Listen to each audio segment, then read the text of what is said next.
boost your ego playing this game. You be missing on a weekend, baby, it's a shame. Cause I know how you be cheating. I be out when I'm back, screaming, I'm fussing, kicking you out, then we be touching. Don't wanna fight, but I know you be fucking. And you expect me to never say nothing. I waited, but you hesitated.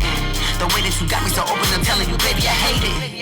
Leaving you, wanted to, but never do. And love is cruel, I'm such a fool. Now what to do?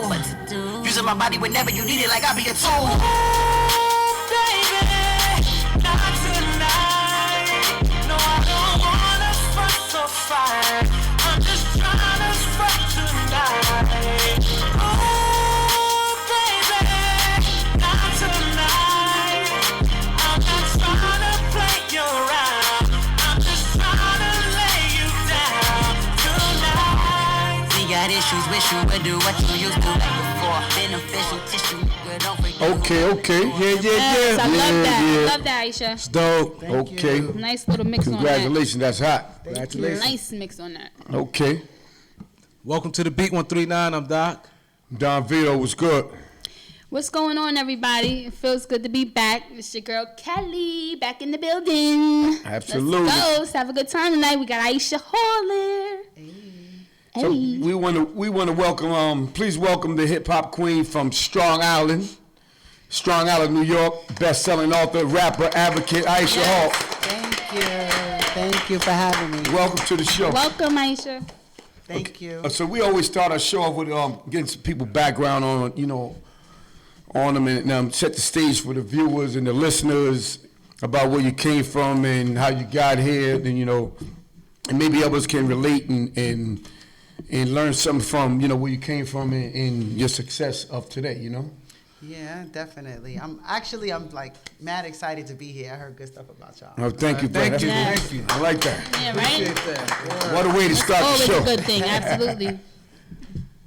All right, so just tell everybody where you're from. Let's start like that. So, as you said, I'm from Strong Island, New York, Long Island, exit 21. Stand up, we in the building. Exit 21, okay. So y'all do it like that, huh? Exit 21 and stuff like that, huh? Yeah, exit 21. I got big shoes to fill. Let's see, who's from exit 21?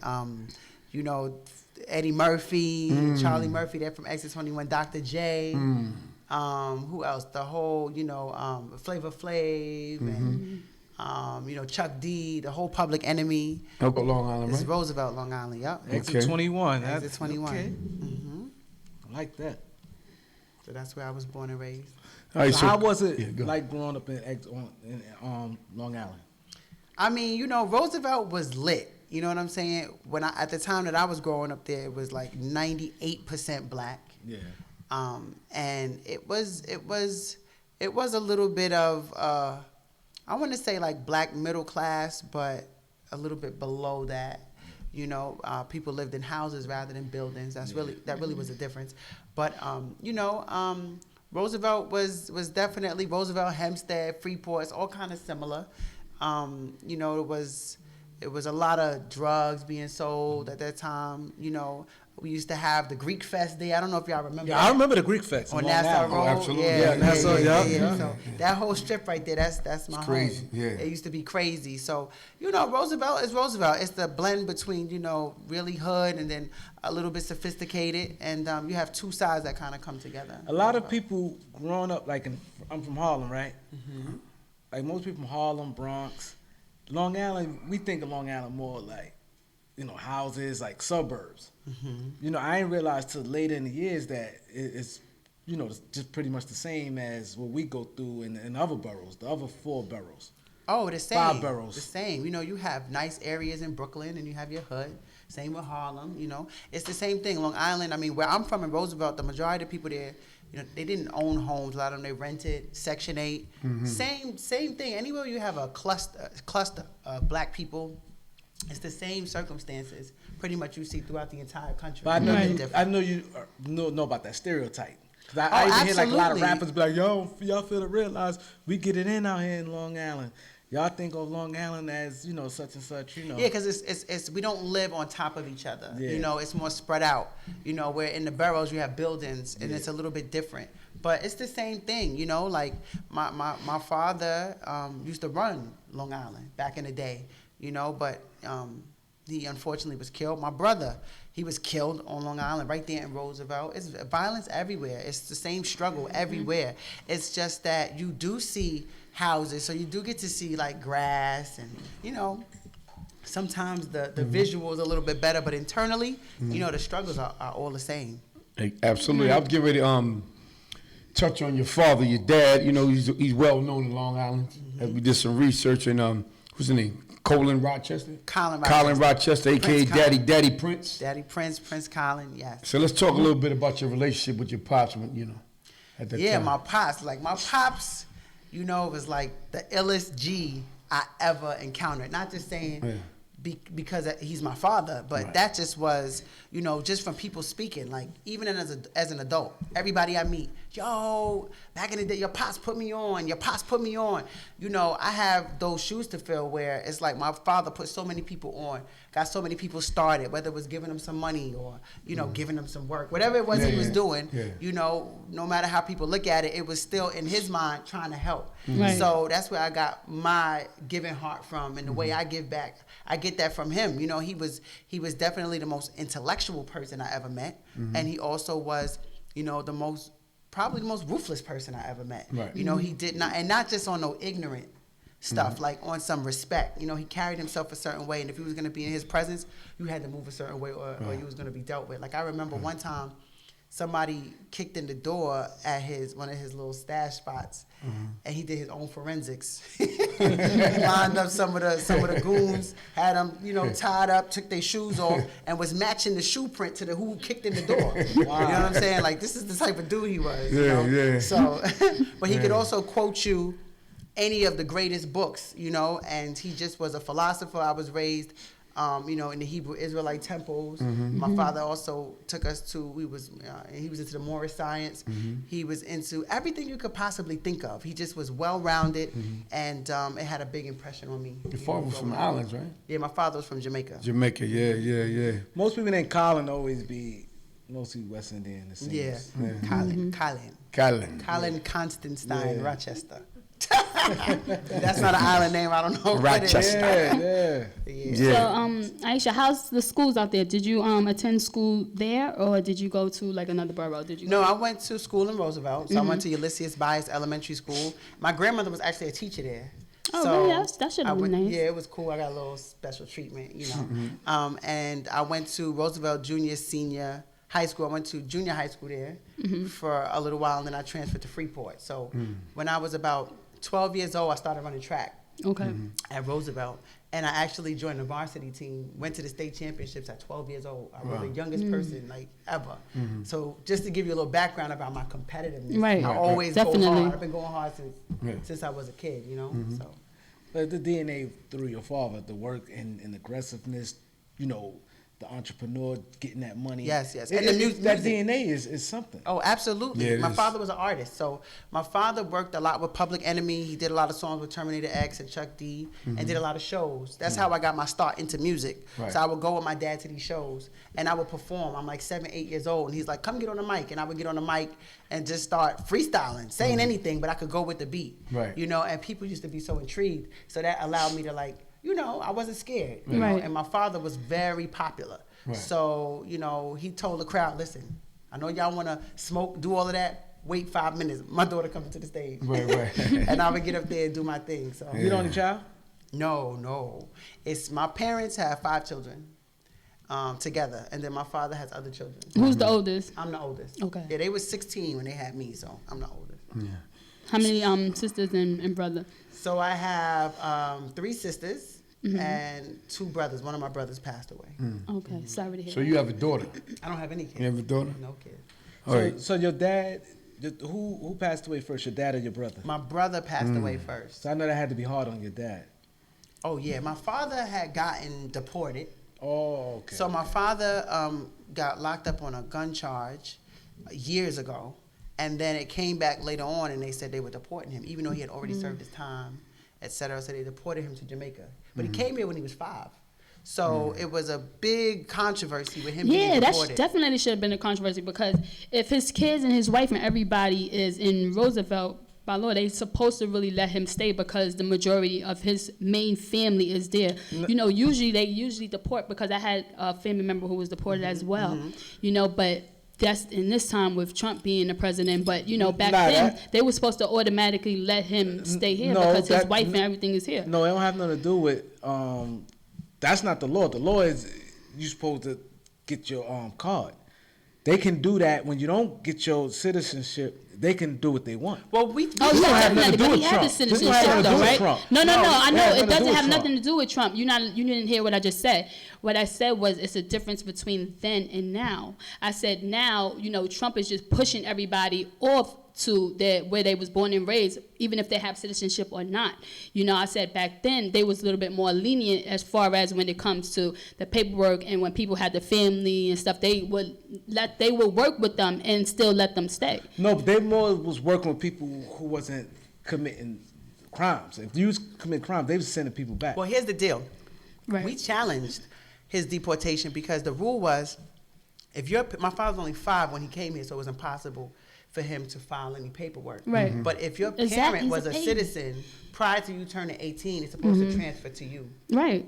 And that's what was supposed to have happened. But there's a lot that went into my father's story. My father was very controversial. He challenged the government. They called him a paper terrorist.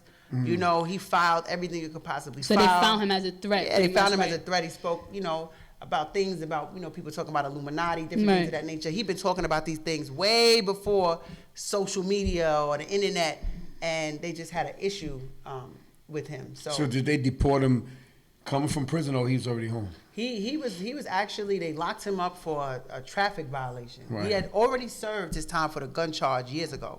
He got locked up on a traffic violation, and when he was supposed to be released, immigration came and picked him up. Right. And they took him to INS, actually out here in Jersey. Yeah. And that was the last time he was in the United States. He got deported from there under a different name. We lost him in the system. It was scandalous, you know, and it's even What some was you scandal. at the time? At the time, I was 17. Oh, so you was pretty grown. Yeah, I was grown. Well, pretty grown, not grown. But, you know, it was pretty scandalous because when my brother got killed, you know, before my brother got killed by Nassau County Police. Oh wow! How did that happen? They ran him over. He was at a stoplight on a bike stop, and they ran into him. But prior to that, you know, he'd been pulled over and stopped before. Like, where's your father at? You know, like just little stuff. Trying to target him pretty much. Yeah, for sure. So I even think it may have impacted me to some degree because he was just nothing to play with. You know, he wasn't scared of them. You know, like he challenged a police officer the same way he would a dude on the street. Right. So, you know. They said the Long Island police is something else. Yeah, especially Nassau County. Yeah, Nassau County a joke. Yeah. Everybody's. I know somebody locked with this and you had to get me out of here. Yeah, I know Nassau several a people joke. killed by them. I have another friend, Ephraim, plumber. He was killed by Nassau County. Like, they just be killing niggas. Like, they do it and they get away with it. Yeah, they rough out there. Yeah, it's definitely. So, your father got deported. You know, you was you started finding your way far as like a little bit of entertainment, like with your hustle and all that. You ran track and all that. So, what was life like coming after that? After all that started, what did you start doing then? So I got a full ride to college, to New York Tech, you know, as a running track. But the thing about the NCAA is that you can't work. So that's your work. If they're paying for your school tuition, that's your work. They don't want you to focus on anything else. But I had already had that taste where I was, you know, curious about money. Right. So I started working on the low, like off the books. And I remember I started working as a telemarketer for a mortgage company.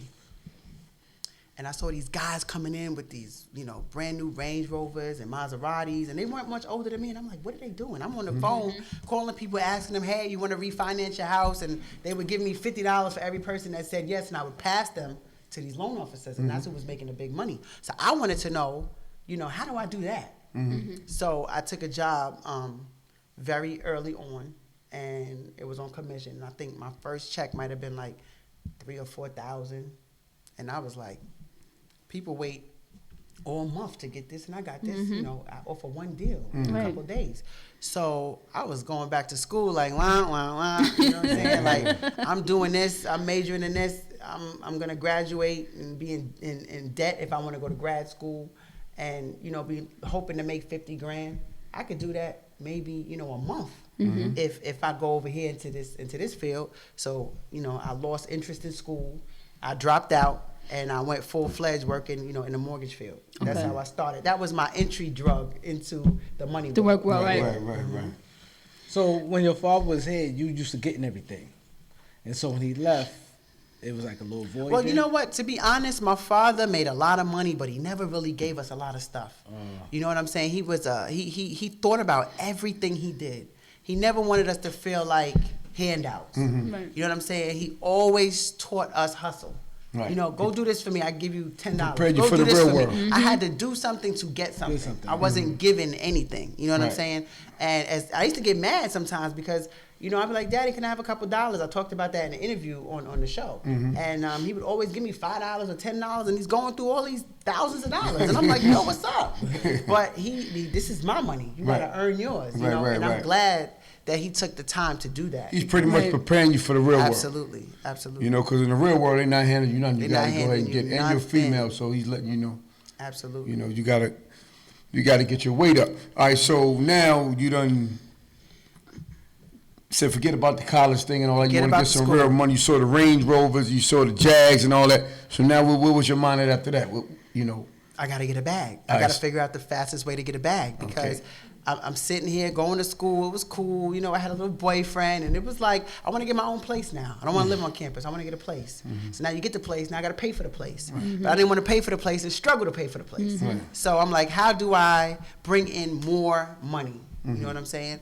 And that's when I started. I said, you know what? Everything I was learning at this mortgage company was life-changing because it wasn't the mortgage company that changed me. It was the applications from the people trying to buy houses when they list their employment. Right. So now I'm seeing jobs I never heard of. You know what I'm saying? Titles that we don't learn about in school. I'm seeing all of these people, different executive positions, people reading their tax returns. This person making $650,000 a year. What the hell they do? Yeah. You know what I'm saying? And I'm like, how do I do this? So that opened my mind to really wanting to understand the other options out there to make money. Right. And I said, screw this. I left that job. You know what I did? I took a couple of pamphlets from the mortgage company, and I made some flyers, and I said, learn the secrets about mortgages, turn my little apartment into a little school, and I started a mortgage training course. No formal training, just took the information that I learned and watched, and I did my little mortgage school, and I had people come, and I basically taught them about the secret points that the bankers charge in the back that you don't know about. Just giving them something for their money. In exchange for money, I'm giving you information that you wouldn't have access to. Right. How many people you had on board at this particular time? It was just me. It was just me. No, I'm saying that were coming? Yeah. Oh, the first one I had was very successful. I had about 20 people come, and I charged them like $200. So that was like, I'm controlling the money I'm making, from my own thoughts and words. Tax-free? Tax-free, yeah, it was cash. But So when people spend money like that, they serious.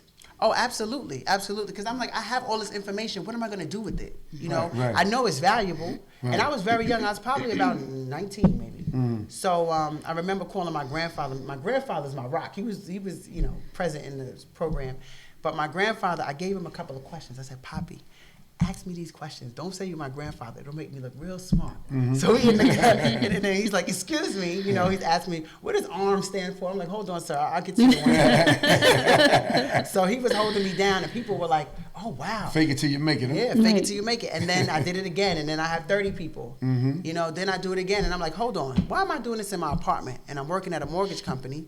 Why don't I buy a house? Right. So I'm 19, and I'm like, I'm going to buy a house. So by the time I was 20, I had closed and moved into my house. And I bought my first house, and it was all from me paying attention to what the people around me were doing, and not wanting to settle for less. Right. So, that's when I got my house. Then I got my house. My boyfriend at the time said, let's get married. I said, well, we got to get some money. Right. So I took some equity out of the house.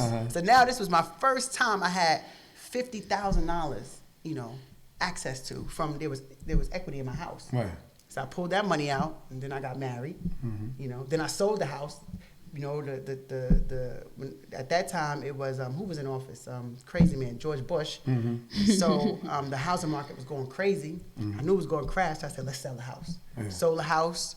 Walked away with another 50 after I paid everything off. So now I'm playing with money at a very young age. And once you start that, it's like it has to continue. That's just a little backstory. And what first directed your attention to doing mortgage? Like, it's so many other fields to go into. What made you just say, you know what, I'm gonna do the mortgage? You know what? I saw an ad. I was looking for a job when I was in college because I, you know, something I could do on the side that I wouldn't get a paycheck because I didn't want to lose my scholarship. Right. So when I saw that I could do something on commission and it said make money every day, I didn't know what it was. I didn't know what mortgages were.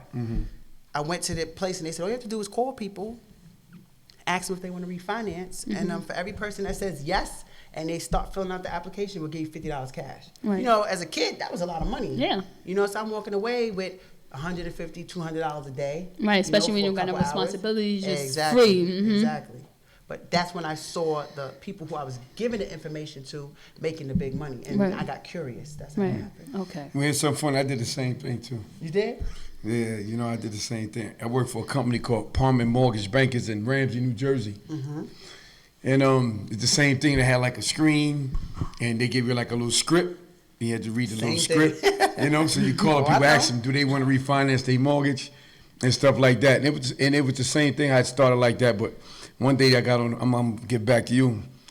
A lady said, if I want to refinance my mortgage, don't you think I would have called you? I'm like, I said, okay, lady. But you trained, you can't talk back. You got to take that. Of course. Right. You know what I'm saying? Because it's like telemarketing. Right, but she was smarter than me. She ran with it. I just went and did something else, you know. But you know, I learned in life that if it's easy, everybody would do it. Yeah. You know?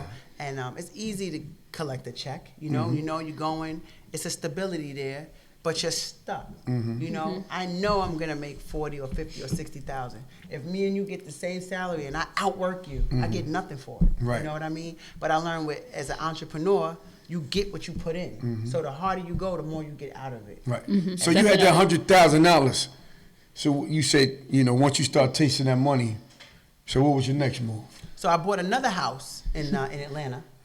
You know, I had got married at the time, very young. You know, I was a grown lady from 16. Right. You know, so I moved to Atlanta, and when I got to Atlanta, I was supposed to get a job at a mortgage company there. I was transferring, and when I got there, I thought I had the job. The lady, when I walked in, she was like, "Oh no."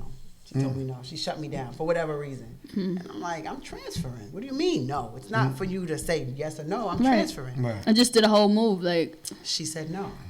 So I said, okay. So I went home and I told my husband at the time, I don't have that job. So he flipped. He was one of those 9 to 5. I got to have, you know, a certain amount coming in regularly. I can't live any other way type of guy. And I was like, well, maybe this is a sign that I should just go 100% independent. He's like, I don't want to hear that. You better find another job. I'm like, whatever. So I said, what skill did I learn that I could use to make money from these mortgage companies? And I was like, a lot of people whose mortgages I was working on, I couldn't close because their credit wasn't good enough. And I used to give them little tricks to maybe boost it. And I said, why don't I just do that? Why don't I just get paid for fixing credit? I was one of the people on the end that was approving. So I know exactly what the credit needs to look like. So I went on, at that time, Craigslist, started making ads, you know, to get people to see if they want to fix their credit or boost their credit. And I got a crazy response. So I started charging people like $1,500 to wipe it clean and build it back up. And I would wake up and I got, you know, $5,000, $6,000 on in my bank account, you know, from people going on my website. And I was like, I found it, I'm good. And it just kind of went from there. So how that experience was? With your husband, how he felt about that? Once he saw it, that you made a move like that, did he believe in you 100%, or he still wants you to get a job? He still wanted me to get a job, but this is where my marriage ended. I was married to a great guy. He was like captain of football in high school, captain of basketball. So I saw that, you know, but I wasn't a woman yet, and I didn't know what I wanted out of a man yet, really. I didn't know what I wanted out of myself. And when I found it, it was like, I'm this boss chick, and I need a boss man, you know? Yeah. And he was more of a worker, He was more of, I'm comfortable with a salary. And the difference is that is he's back home by 5:30. I'm in the office till 12, 1, 2 o'clock in the morning. So we were having issues with the schedule. He's like, I'm home. I want to eat some dinner, and I'm like, I'm on the phone with my clients in California, and it might be midnight here, but it's only 9 o'clock there. So I got work to do. And he wasn't really feeling that. And then I wasn't feeling certain things. So, we just kind of outgrew each other. You know what I'm saying? But that's how that happened because, when you're an entrepreneur, it's a different type of work ethic. Yeah. It's a different type of hustle. And it can get discouraging because you don't always make money. And you need people around you that are going to encourage you and push you so that you don't quit. Right. And I wasn't really getting that from him. So it was time for me to So bounce. you was on the paper chase pretty much, and he was busy trying to live an ordinary life, and you wasn't an ordinary female, so it clashed. Right. And you know what? Actually, I forced him, and this is where I'll never do that again, but I forced him to quit his job. I said, fuck that.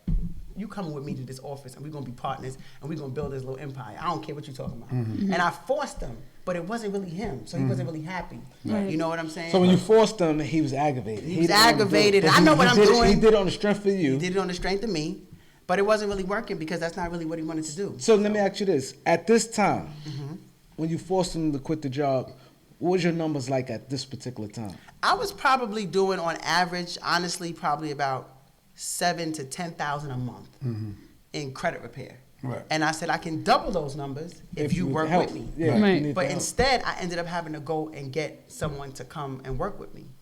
And I had to pay them. Even with him being there. No, because he stopped coming. Oh, he stopped coming. So I'm like, now I have to pay someone to do what you could have been doing. I wouldn't have had to pay you. We would have been partners. But now it's going to take away from my bottom line. Right. So it just made me feel like. So what you think really bothered him about it? The hours, or more like the work, or you telling him specifically what to do? Me telling him what to do was an issue. And also the lack of, stability in the beginning of starting something new. He wasn't comfortable. He wanted that security of a job. Automatically. And I knew that, if I don't make any money, we done. We don't have a paycheck to rely on. He wasn't comfortable with that. Right. So y'all had divorce. I asked him for the divorce. Right. You know what I'm saying? I was just like. So how did the divorce go? I actually didn't get divorced until I got into prison, but we had already separated. Right. I basically came home one day and I was like, I'm going to take a little trip, and I'll see you when I get back. And then my trip just lasted a little long. Right. So after the credit repair business and stuff like that, so it went well. That was a shout out to Terrell. Terrell, no shit. A long little trip. Terrell, long trip. We were young, So after the credit repair business was going very well, and then you and your man, things started to get a little shaky. And you made another move to Detroit. Right. So before I went to Detroit, I had met someone, a business partner. A guy called me and was like, I see you doing credit. I want to do some credit stuff or whatever. And I said, okay, let's do it. And we ended up talking for like 5 hours that day. He told me he owned a restaurant and he wanted credit to put his restaurant on the other side of the street because he was in Detroit. And, the money is shady in Detroit. So the street got broken up to be repaired and never did. So people couldn't drive down that street. So he wanted to move across the street, but he didn't want to use his cash. He wanted to do credit. So he gave me some ideas about credit, and we ended up collaborating. And before you know it, we was making $25,000, $30,000 a month, doing credit stuff. Right. He ended up being on paper. He got violated and went to prison. So I moved to Detroit. I left my husband and moved to Detroit, and he was gone, and I was there. He introduced me to some guys. They was in the street. They was hustlers, and I said, I have this idea. I have a client who, called me in the mortgage business, but wanted to borrow like $4 million.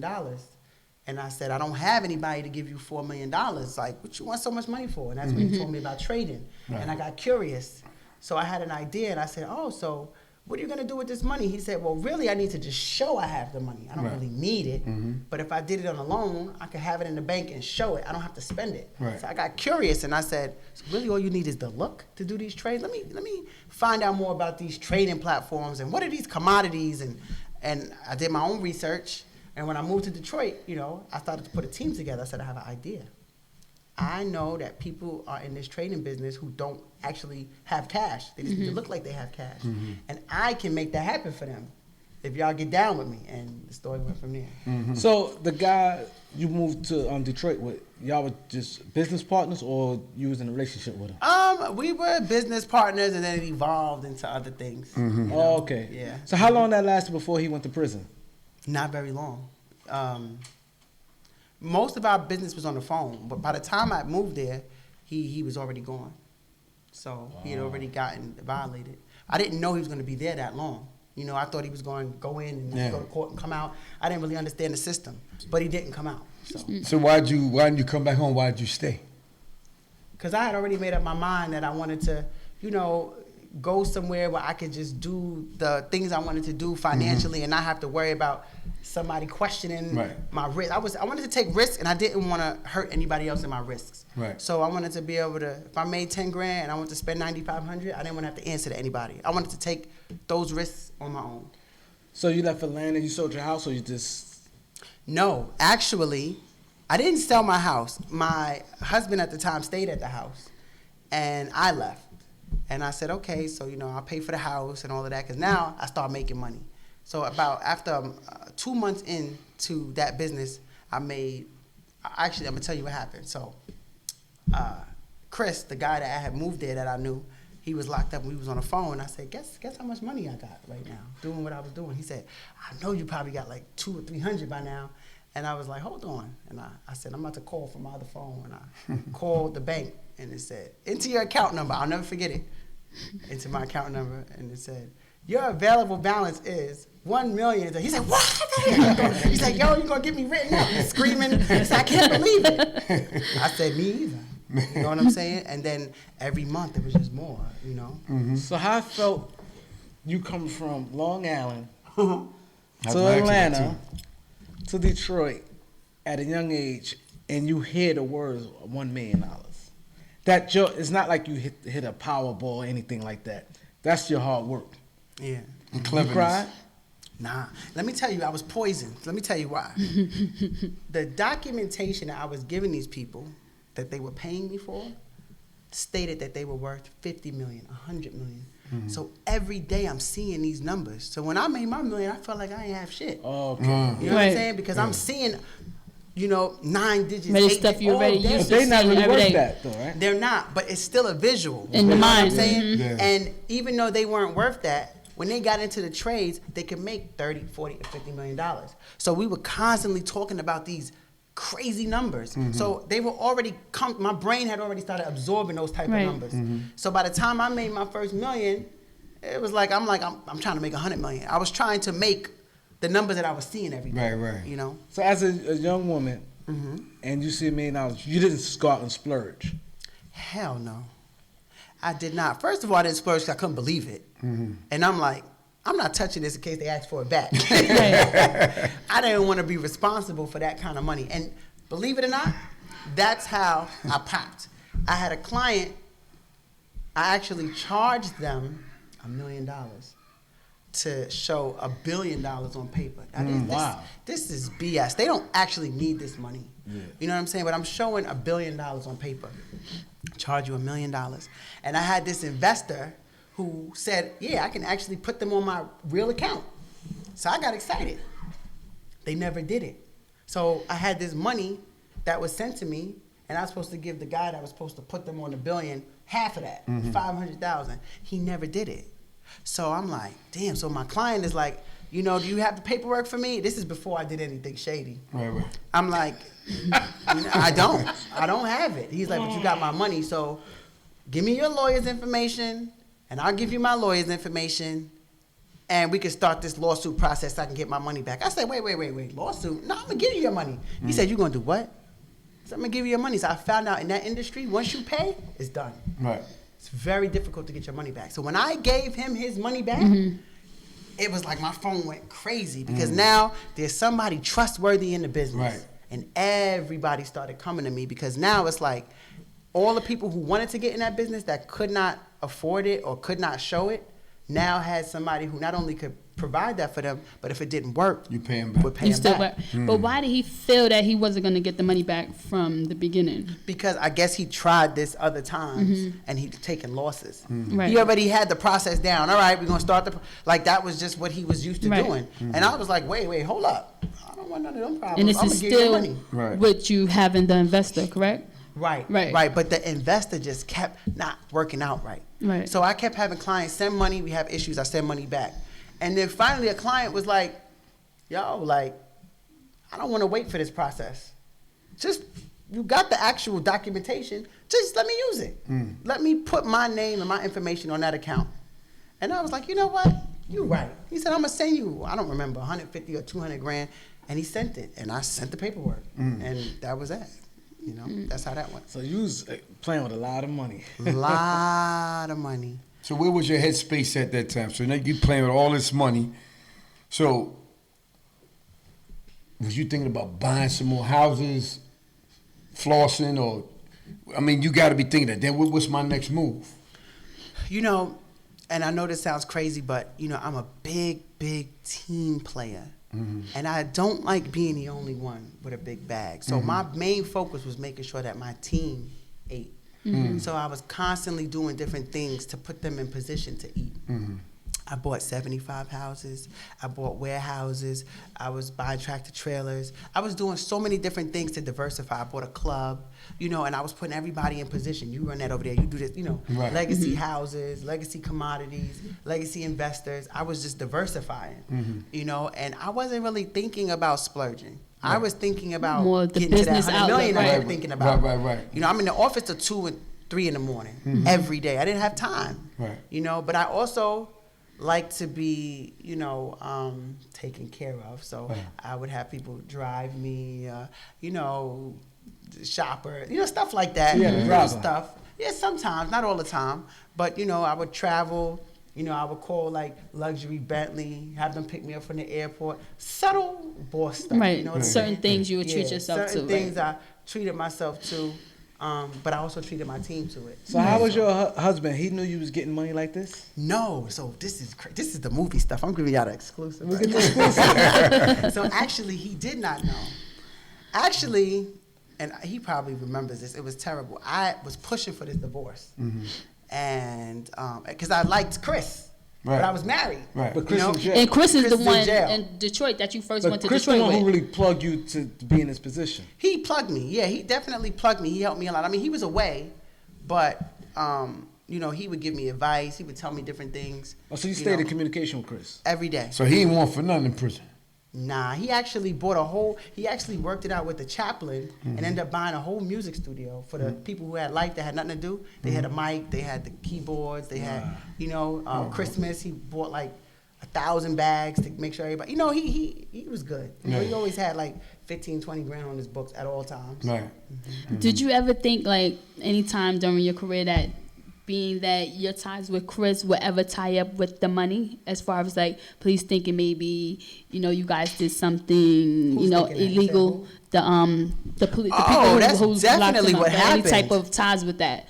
You know, he was not there when I started this. He was Right. already gone. But, you know, he was in sometimes an advisory position. I would run stuff past him, but he was in prison, so it was limited. But when I caught my case, they tried to tie him, into my case and say that I started my business with drug money because Right. he had an old drug case that he had done time for 13 years before that. He was just on paper. Right. So I said, I started this business with my brain. You know, and they just couldn't wrap their minds around it. They were like, no, what money did you use to start this company? Right, like where these finances come Right, from. but it was phone calls. I Right. provided a service and got paid for it, and then provided another service. So I never actually had to have startup money. It was just. And you had Thank you had the phone calls, and you also had the paper trail on everybody who you dealt with, so it was Exactly. easy to explain to them, right? Not really. I mean, you know, he's a smart guy, and they knew that. And, you know, in this country, they had an issue. This is a strong black woman, strong black guy. Right. They had an issue with that, and they kept trying to tie him into my case. Not to skip forward. Yeah, because I want to get back into, because you said the exclusive. Just remind me about that. Nah, the exclusive. I was going to let you forget that. Okay. So basically, at the time, we was kind of shady. I mean, at the time, Chris, was dealing with someone, and I was dealing with someone, and we kind of tried to move them out of the way so that we could do our thing. And it kind of backfired on us. I was on the phone. I had asked Terrell for a divorce, and he didn't want to give it to me. And I'll never forget, I was on the phone with him, and then my lawyer called, my divorce lawyer, who he hadn't spoken to yet, and I forgot he was on the phone. And I was talking to the lawyer, and I was like, "Could you just hurry up? I just wanted to get this over with, like, you know." And he heard me, and I felt so bad. Oh, Terrell heard you. Yeah, he heard me. You know, but he still doesn't know at this time that you have the money, knows right? Right now, he didn't know this part. You don't know. But nah, he didn't know about the money. Okay. You know, But it hurt his feelings that you heard that in the background. Y'all childhood Yeah, sweethearts. absolutely. They hear something like, "Man, I just want it over." So now it yeah, bothers I him was so some. focused Yeah. on money. You know, and I mean, now that I'm older, I look back and I know, like, you know, there are other things more important than that. Not many, but some things. Yeah, of course. And, you know, You live and you learn. yeah, I was a little bit shrewd because I was so focused on business. But any big successful business person will tell you that they've had similar experiences, you know, because it takes certain sacrifices to It's get so to true. certain points. I could have lived a more simpler family life, but I wouldn't have accomplished what I did. So I don't regret it. I regret sometimes the way that I handled it, but I don't regret what I did. Of course. So can you go? This part is important, 'cause I know a lot of females be watching this and they want to see the emotion of your ex-husband. So how when you said that to your lawyer, I just want to get over with. Somebody was What like, he said. one of the people in my office was like, and I'm like, what? And they was like, the phone. I was like, oh shit. So I picked up the phone. I'm like, hello, and it was the dial tone. So I called him back, and he was like, yeah, I heard. You know. He sounded hurt. He sounded very hurt. He was very hurt. I mean, You felt bad for him? I felt terrible, but not terrible enough to go back. You know, I was still focused on Get what I that was money. doing. Yeah. Did you did he call you back after that? This the part. Y'all like this part. Yeah, actually, my whole bid, we were like this. We're still very close. We don't really talk now because he's remarried. He just got married about 2 weeks ago. Congratulations. Yeah, congratulations to Terrell. He got married about 2 weeks ago. But his significant other doesn't really feel comfortable with us talking. Right. So we don't really speak. But there's definitely a friendship that will always be there and a high respect. He's a great person, you know, great guy. But he just was like, this bitch is crazy. But he knows me. He knows me very well. Yeah. And he definitely respects me. And he said I had to let her be who she is, you know. So we're good. All right, so let's move it up a little bit because you got a lot of great things that happened in your life. So you were convicted of attempt and conspiracy to commit wire fraud Yeah. and tampering with a witness. I think we skipped some parts because, right? We skipped the parts. Yeah, I mean right? it's a crazy Yeah, let her story. go into You gotta ask we me. can get to it, but she got a whole lot. But go ahead. She got a whole lot. Well, It's a whole lot. We got to get to now. it. No, because now we back to where Callie ended off at about the now you saying you playing with the money, the situation. All right, so one of the things I talked about that kept happening with the money is this was a very short period of time. We're talking about 10 months, okay, that all of this transpired. So we're talking about me coming to a new town, opening up bank accounts with $500, $1,000, and then by the end of the month, many of these accounts would have $1 million, $2 million. And I kept getting kicked out of banks. I would get a call that says, please come and pick up a cashier's check. We're closing your account because of suspicious activity. And I'm like, well, what's the suspicious activity? And they were like, just large wires coming in from all over the world. I had clients all over. And, we don't really understand your business. So not that we think you're doing anything wrong, but we're just not comfortable. See, when you have that kind of money, you're supposed to be in these private banks. You're not supposed to be in small business checking online with everybody else who got, $500 in the bank. And you go to that teller and they pull up your account and they see $5-6 million. It's like, who the heck? It's suspicious looking. Right. So I kept getting kicked out of banks. So I contacted a friend, Eddie Gordon, Eddie Truck Gordon, He is an MMA fighter. He's from Freeport, went to school with me. He was the manager at Chase Bank in the investment division. And I asked him, listen, I keep getting kicked out of banks. Can you help me? You know, do you know what part of the bank will not look suspicious into my money because I got a lot? He said, yeah. You know, he said, when I said a lot, he's thinking 100, 200 grand. So I sent him a check. I don't know, 500 or 600,000. And I said, open an account. When he got the check, he called me tripping, like, yo, Ish, the hell you get all this money from? I said, my business. He said, shit, I'm here working these investment accounts. I make 60 grand. How can I make money? I said, I can plug you. I got something you can do to make money. It breaks bank policy, but it doesn't break the law. Right. You down? He said, I'm down. I said, all right, you're going to answer the phone for all my clients. You're going to say anything they ask you. You're going to respond with anything but numbers so that you're not breaking bank rules. And I'll pay you $3,000, $4,000, $5,000 a call. He said, shit, I'm in. So $5,000 a call? Yeah, I mean, I had so much money. You know, I had no problem breaking them off. So he was my banker. You cannot pay your banker. That is illegal. Right. You know, Right. well, for the bank. So when I would pay him, even though I banked at Chase, I would always put cash in his account. But I had this overzealous, this crazy extra teller one day. When I said I need 10,000 out and I'm gonna put 5,000 into his account, and they kept saying, why? Just do a transfer. I said, no, give me the cash, and then I'll do a second transaction. Right. He wasn't getting it. So I said, just give me the cash. And then this is the account I want to transfer the cash to. I should have never gave him the info that I wanted to transfer to, because when he gave me the money, he gave me $5 grand. I said, where's the other 5? Oh, I don't think you understand. I transferred it. I'm like, oh God. Oh, so now that there's a damn direct deal. transfer. Right, so from my now there's a account. paper trail which you was Absolutely. trying to avoid. Right. So she did that on her own. Yeah, but it was a guy, and He did that on his own. He did that on his own, thinking that I wasn't understanding. Trying to what he was help saying. somebody, exactly. Because he didn't want to have to do the double work. If I could do this in one shot and be done. She Right. wants to take money out, you know. Then You just come want back, to put money- simply transfer it instead of taking it out, put it in, and then put it back into account. Put you in Right. that situation. So hold 1 second. We need you people to like this, because this had to go viral, because this is a lot of education. So please, because I see you people, a lot of people who's watching this right now, but the likes is not adding up to the people that's viewing this. Please, can you like it? It's very important you like this video, because it helps the video grow. There's a lot of people online that's watching this, and the likes is not adding up. So please, if you have not hit the like button, please hit the like button, because it's very educational right here. Next So to go ahead. BT, this is the most in-depth interview I've ever done. And there it is. There it is. That's a fact. And it's very informative. Very informative.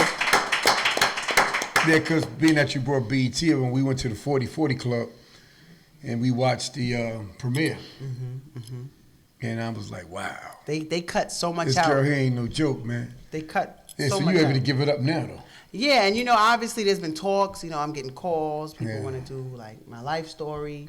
You know, 3-part series. It's just so much to try to condense into one program. Yeah. You know, so I'm definitely talking about that right now, because it's people are just so interested in this craziness. Because you got I'm very interested, but I don't want you to, because I know these people who watch this, they get on us when we skip a beat. Okay, So all right. you was As right long as at I got the time. so at the moment you was at right, you said the guy messed up and sent it directly. Yeah, he sent it to, you know, his account.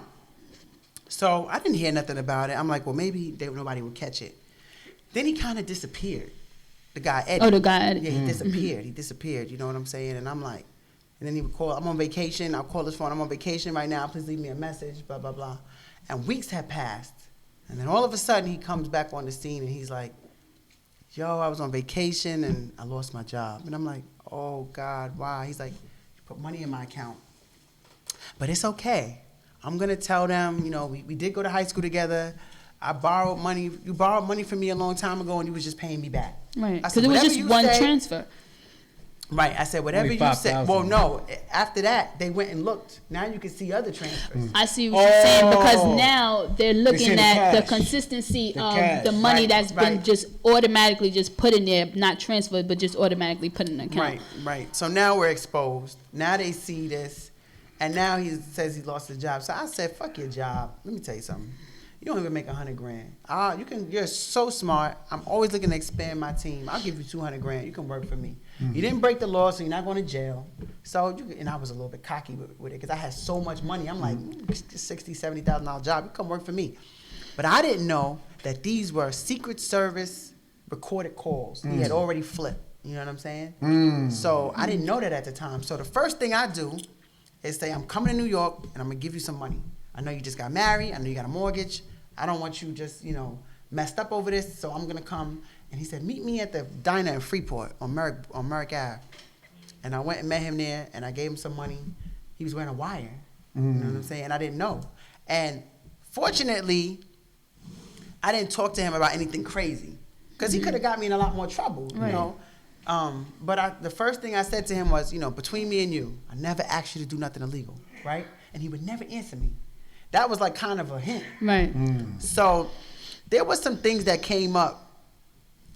You know my history, my dad, there's that side that's kind of like just the street side, where it's like, if somebody's going to be a problem for you, you got to deal with the problem. And there was like conversations, and I don't know how they got back or whatever, but there was conversations that said witness tampering, and that charge ended up coming up. I don't want to really speak to that too much because I wasn't sentenced on that, but that was one of the original charges. There was another person who was a witness, and the lawyer called and said I threatened them or whatever. I didn't threaten anybody, but at the end of the day, nobody's ever going to take away from what I did. If I don't put a gun to your head and I don't force you to do anything, you're just not going to walk away from your responsibility and throw me under the bus. Right. I got a problem with that. You know what I'm saying? And the government looks at that as, I guess, witness tampering, whatever. Right. So that's how that came about. But I have a big problem with snitches. Big problem. In prison, in the street. Yeah. I just feel like when you operate in a way where there's risk, you agree to that risk. And if you get caught up in that, it's your responsibility to deal with it. Yeah, you gotta hold it down. Did you ever find out what made Chris actually go get wired and all that? Like, what made him go so far? It wasn't Chris. No. Chris was in jail. Chris was my guy that I was dealing with. Okay, not Chris. Who was this it? was Eddie Gordon. Yeah, Eddie, the banker. So why you think he went that far to do all of that? Because he wouldn't go to jail. But the only thing he did was lost the job. That's what he was telling. That's what he was saying. Okay, he was telling you that, but he really was getting the case behind it. That's what the feds telling him to say. Okay, right, but he was getting their whole case behind it. Right. They already got him, and for him to not go to jail or get less time, because sometimes you get a little bit of time behind it. Which ended up happening. He had to go by what they told him. He had to obey. Right, of course. All right, so Aisha, now we back at the restaurant. He wired up, and you get suspicious. I don't know this at the time. No, you don't know, but you get suspicious. You keep saying, listen, I actually do nothing. It was nothing illegal. He didn't answer you. I'm so glad I did that because they ended up not being able to use those wires because what I was saying was not going to help them because I'm like, I didn't actually do nothing illegal, right? I kept saying it. Yeah. So it kind of... help that. But I don't care. It was just the point that your business was legal. It was legitimate. It was anyway. legal, yeah. except for some of the transactions that I did. I started changing numbers on some of the documents to help people get into the trade faster. Right. Because a lot of the investors wasn't coming through, or if they were, it was taking too long. Right, stating that some people have more money than what they had. Right. That's exactly what it was. I stated they had more. That is what I got in trouble for. Okay. All of the work that went into learning trading platforms, learning commodities, none of that was even part of my case. Right, but what would that fall under? False documentation? Like, what would that fall under? The feds don't have that. They have wire fraud. Okay. So it's conspiracy to commit wire fraud. So it's so broad. It's so easy to charge people. If they had hit me with document fraud, that sounds crazy. You change a number on a document and you get 10 years, it doesn't really make sense. But conspiracy to commit wire fraud sounds so much more elaborate.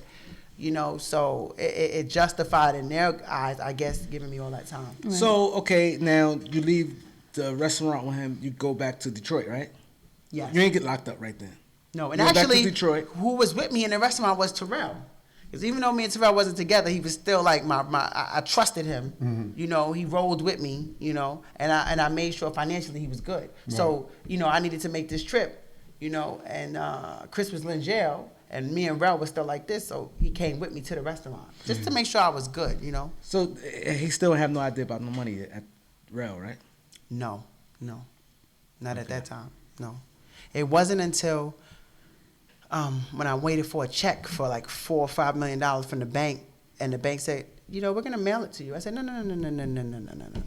You're not mailing me no $5 million. I'm gonna come to the bank and you cut me a check. You don't want to bank with me? That's fine, but you're gonna give me my money. Right. And they were like, no, we can't. There's security risk. What if somebody? And I'm like, this is crazy. That's your money. It's my money. So they said, your original address on file is your Atlanta address. That's the address I lived at with Terrell at the time.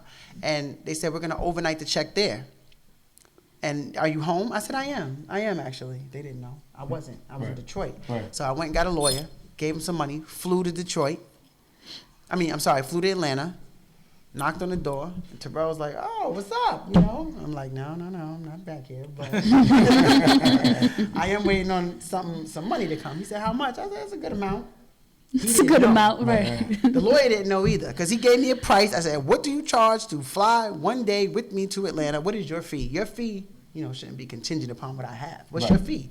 So he didn't know. So everybody obviously was shocked when the Secret Service walks in. Well, I'm thinking UPS is bringing a check. It wasn't UPS, it was the Secret Service bringing a warrant for my bank accounts. So, and it's crazy because at that time, you know, there was guns. My husband at the time, he had guns in the house. We moved to Atlanta, and you know, when you're from New York, when you move down south, it's like, you know, we can have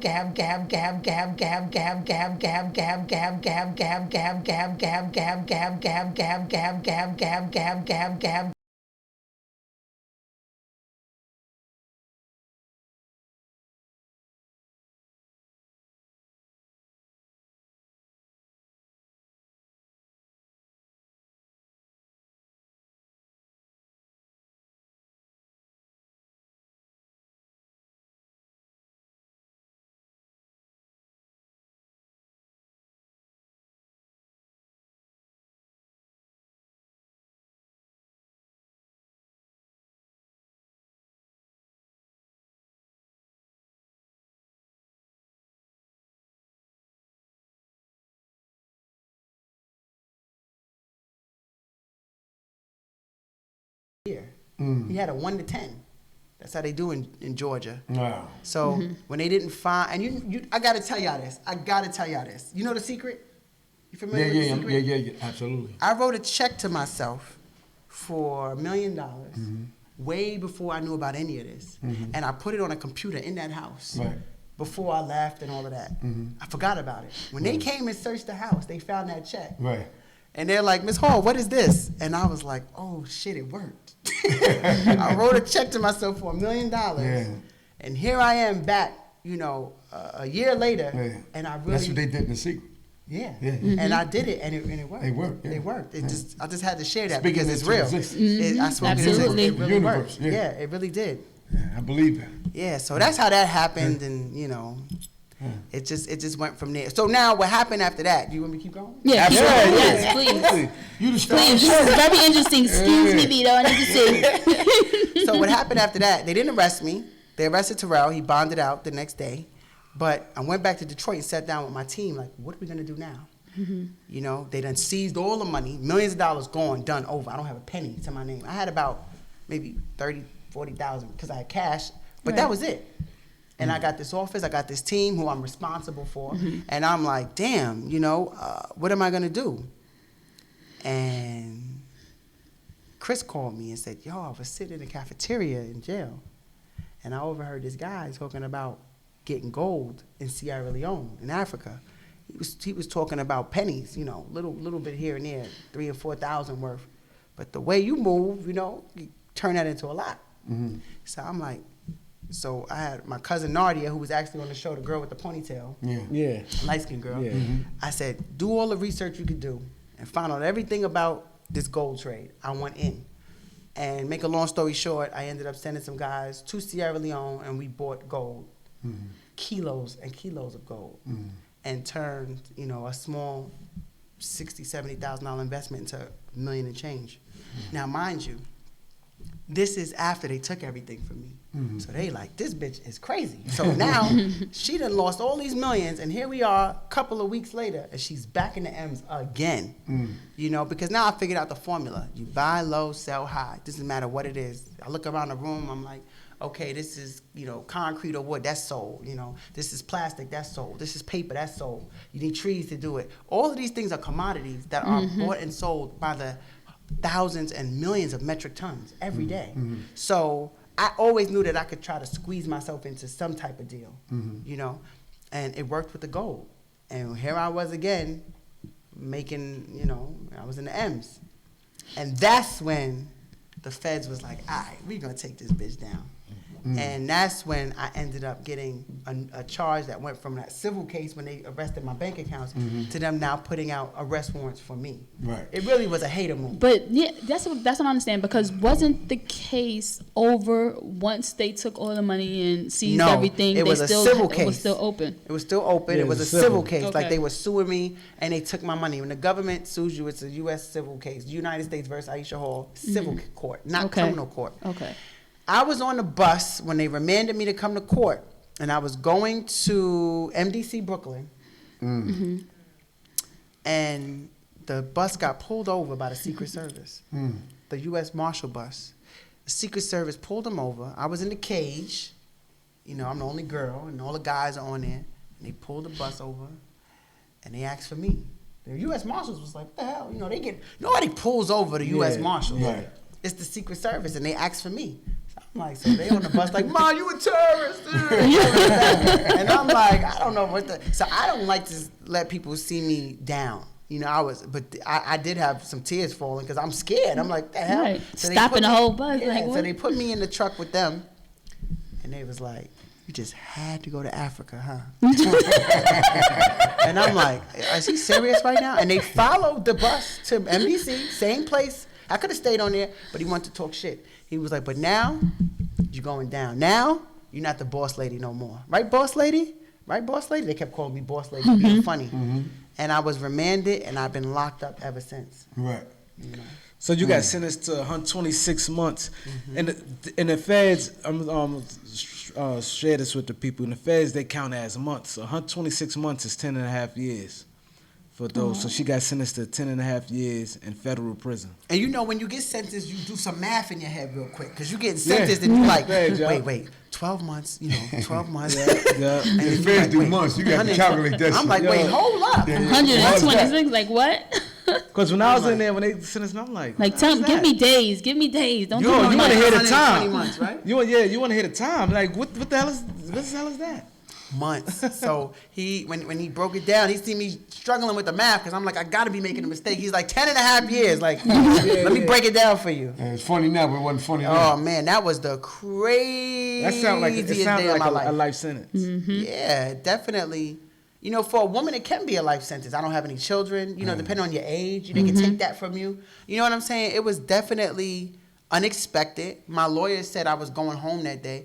But what happened was, when I pled guilty, I said I did change documents, so I'm not gonna win a trial because at any cost they can find me guilty of that. I'm not gonna play myself.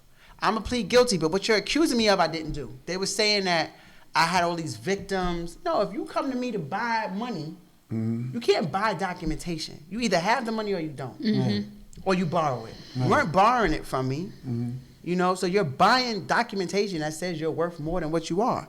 You're not a victim. You're paying me for it. And then you came back and paid me multiple times. And see, the sad part is about that when when they accuse you of that, they document it. Because right here it says you were convicted of attempt and conspiracy to commit wire fraud, tamper with a witness, victim, or informant. It was sentenced to 126 months in federal prison and 3 years supervised release and $6.85 million restitution. That's correct.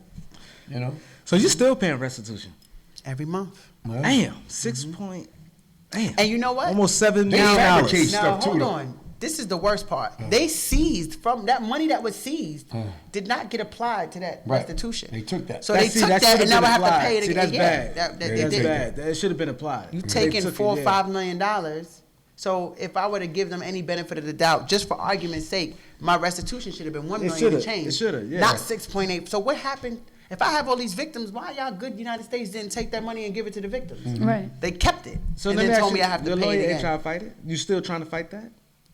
No, my case is over. My case is over. They just want to spice up the charges on it. Yeah, but that's all. bad though. They Like just you wanna said, should have spice been up the applied though. charges, you know what I'm You saying? would think it'd be applied. Oh, I tried. I mean, I appealed several times, but it got denied, you know. And how much time did you end up serving out of the 9 10? years. Because I got 10.5 years. Right. Yeah, you get 2 Wow. months good time off for a year.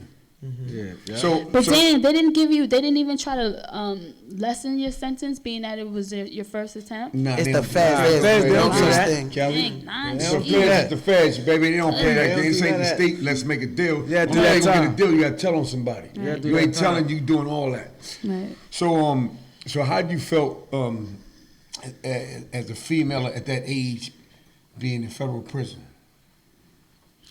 You know, in the beginning, I was definitely in denial. And very early on of me going into prison, my brother got killed. So I was dealing with that. You know what I'm saying? That whole numbness of, this is crazy. And then I was really counting month to month because I was still going to court.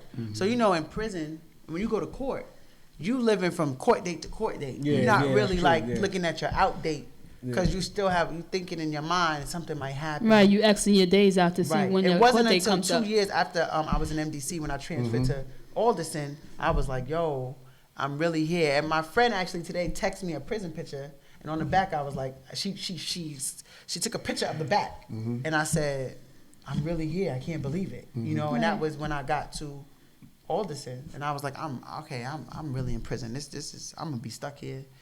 Let me figure this out. So when you saw Aisha Hall, the United States of America versus Aisha Hall, how did that grab you? It's like unrealistic. So you had no co-defendants? Oh yeah, everybody who worked for me, my whole team, those guys I talked about, everybody was on my case. Anybody on that case flip? My guys stayed down. I had 3 people that flipped. 2 females and 3 females, I should say, because he was a bitch for doing that. The one that wore the wire. So 3 females, yo, 2 I like natural that. born females, and 1 bitch. You know what I'm saying? Hold up. I like that. I like that. Yeah. Hold up. Y'all got the call. If y'all want to talk to you put the phone up there, Clique. If y'all want to talk to Aisha and ask her a question, because it's just, I love this interview right here. 646-628-4264. 646-628-4264 if you want to speak to her. Call in. So you know, so about the feds, right? You know how the feds move you around. How many prisons were you in before you came home? Well, I was in MDC Brooklyn. And then I transferred, during transfer to Oklahoma Transfer Center. Are you familiar with that? That's where Con Air, Yeah, y'all. which was the worst part of the entire bid, because you shackled at your feet, at your waist, your hands. Yeah. And you know what? I felt like they should call that, instead of Con Air, Amistad. Because all of those black guys and brown guys that are chained together, it's like a sea, endless of them. It's like the most saddest thing you ever see. Just endless. In the winter, they wearing those windbreakers, with no jackets. You're standing out there for hours, switching planes, and everybody's just shackled together, and these marshals are out there with those, big giant guns pointed at you. Do not move, the helicopter. It's just extra. Right. You know what I'm saying? And a majority of these people, they nonviolent offenders, and everybody's being treated so messed up. That was very difficult, and all the brothers, they like, hold your head, sis, hold your head. And, talking to a female in transit like that could get you the box. You familiar with the box? Yeah, The box, or, get at the mat, anything. Like, it's just so inhumane. Just even trying to go to the bathroom. As a girl, you got to pull your pants down. They don't want to shackle A you. box you can't move. The box you can't move. And the inmate came up with the box. Yeah, I heard about Yeah, that. yeah, And yeah, the yeah. feds- The marshals tell you that every time. yeah, You know, yeah, you know, yeah, you know. yeah. they He gotta was in the let you state know. though. He was a state prison that came up with that box. Yeah. A state inmate came up with the idea of a box. Ain't that so? So you know what my question is, Aisha? At what point did you reach out to your family, and how did they feel about it? Were they shocked Oh, I about the was whole in ordeal? contact with my family the entire time. Were they shocked about the whole situation? Yeah, let me ask you a question. How your So, father Like, how was that? My Especially father, when they knew how much money was involved. Like, how did they nobody respond really to that? knew. They were shocked, but all of that was pushed to the side because of my time. That's what their biggest concern was. They dealt with that, but they were more focused on, like, Aisha's locked up doing all of this time. You your know, mom, when I watched the the BET Oh, special. my baby. Your mom was she was very, very, very touched by that. Yeah. You talk about that? Yeah, you know, my mom, she took it. My mom and my grandfather took it the hardest, but my mom took it especially hard. My brother was just killed, you know, right before I got sentenced. So it was like she felt like she lost 2 children, you know. So she really had a hard time. And the judge used her anguish against me. When I spoke, I said, you know, I'm so sorry to my mother who has to deal with this. And he said, yeah, you did it. Like, so my mother flipped, like, don't you dare try to, you know, make my daughter feel some type of way about the sentence that you gave her. You know, you over-sentenced my daughter. You know, for changes in documents, people who raping, killing, they're not getting that kind of time, you know. Right. So it was taken very harsh. They was locked up right with me, you know, so. Yeah, I can imagine. That's rough. You know, 9 years, like that's pretty rough. 9 years just for forced documentation. So I mean, moving money around. yeah, like You ain't especially hurt when you nobody, don't man. even have But I'm you didn't have hurting any them. victim. You didn't have any I victims. didn't, but I'm hurting them. I'm hurting the status quo. I'm hurting the way that, you know, black women are viewed and limited. I'm changing the whole paradigm of how we're viewed. You know, they kept trying to evoke Chris into my case. Had to be a man involved. No, this was a female who did this. Right. And they did not like the fact that I ran this business on my own. I don't know if it scared them. I don't know if they felt I was out of my place. Yeah, because they it like to definitely- set certain limitations on us. Right. Definitely. So most of your co-defendants, how much time on average? Like 3 years, 5 years, 7 years. You know, they got time. Oh, they got time. They got 7? time. That's pretty. Oh yeah, you can get some time. The No, I'm ones not that- saying that. I'm figuring they like lower level. I ain't think The they ones got that much told time. got the 3, huh? He probably got. The 6 people who months. told got absolutely no time. Yeah.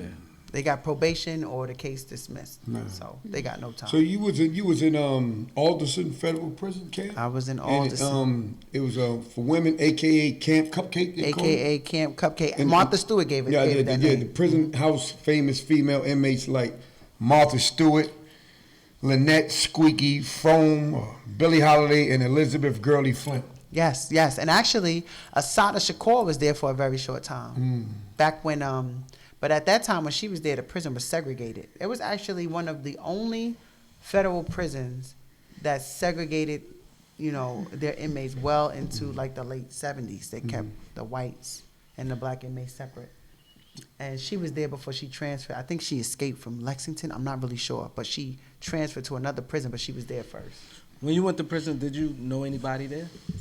Yes, I did. Not, you mean like when I got to prison, or when I got to MDC? Like Well, I'm pretty sure MDC because it's right there in Brooklyn. right, I didn't know. I knew one person at MDC actually. This one girl. I didn't know her, but I knew who she was.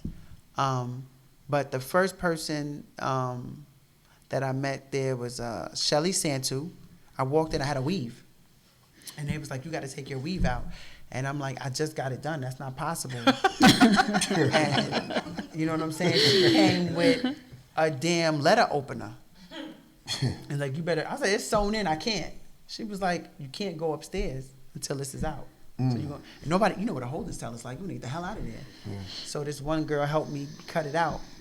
And it was so crazy because I in my book, The Pink Panther Clique, I talk about the lady coming in the next day with a weave. I said, I know that's my hair. That bitch got her hair.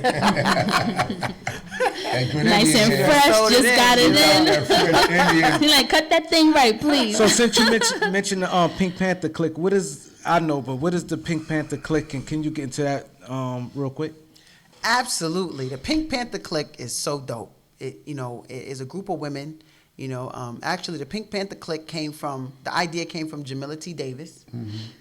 She used to have Pink Panther records back in the day because, she went to prison for, doing real estate, and she did all the luxury cars for like some of the big rappers and stuff. And she was into the music business. So she had Pink Panther records. And then she decided Pink Panther Clique would be a dope name for a group of women who came together, to tell their cautionary tales, who were all bosses. So Shawana King, a.k.a. Wana Got Class, on Instagram, that's Wana Got Class, was at Danbury, my best friend. I met her at MDC. She went to Danbury, though. At Danbury, she met Jamila. and Jamila wrote a lot of books. And she told Jamila, you should meet my best friend Aisha Hall. She writes books too. I think y'all would collaborate well together. So Jamila ended up transferring by happenstance to Alderson, and when we were there, Jamila introduced me to Sunshine Smith Williams, Sunny Money Queens, who then started our social media platform. Right. And I turned around and I introduced Jamila to Brandy Davis. And so me, Jamila, Brandy, Shawana, Sunny, you know. So it's 5 women. Well, it's really like 100 women, but the founders are those 5 women. Okay. Yeah. Y'all pretty known out there. Yeah, and you know what's so crazy? It's been a lot of controversy with the Pink Panther Clique. Because what happened is, when you're in prison, you got to do everything together. You eat together, you shower together, you walk the yard. And when we came home, we had that same energy. But then it's like, ain't no chow hall. Right, We got to buy our food. Right. You know, ain't no clothes, that laundry coming from the prison laundry room. We got to buy our clothes. So now we started doing our own separate things to make money.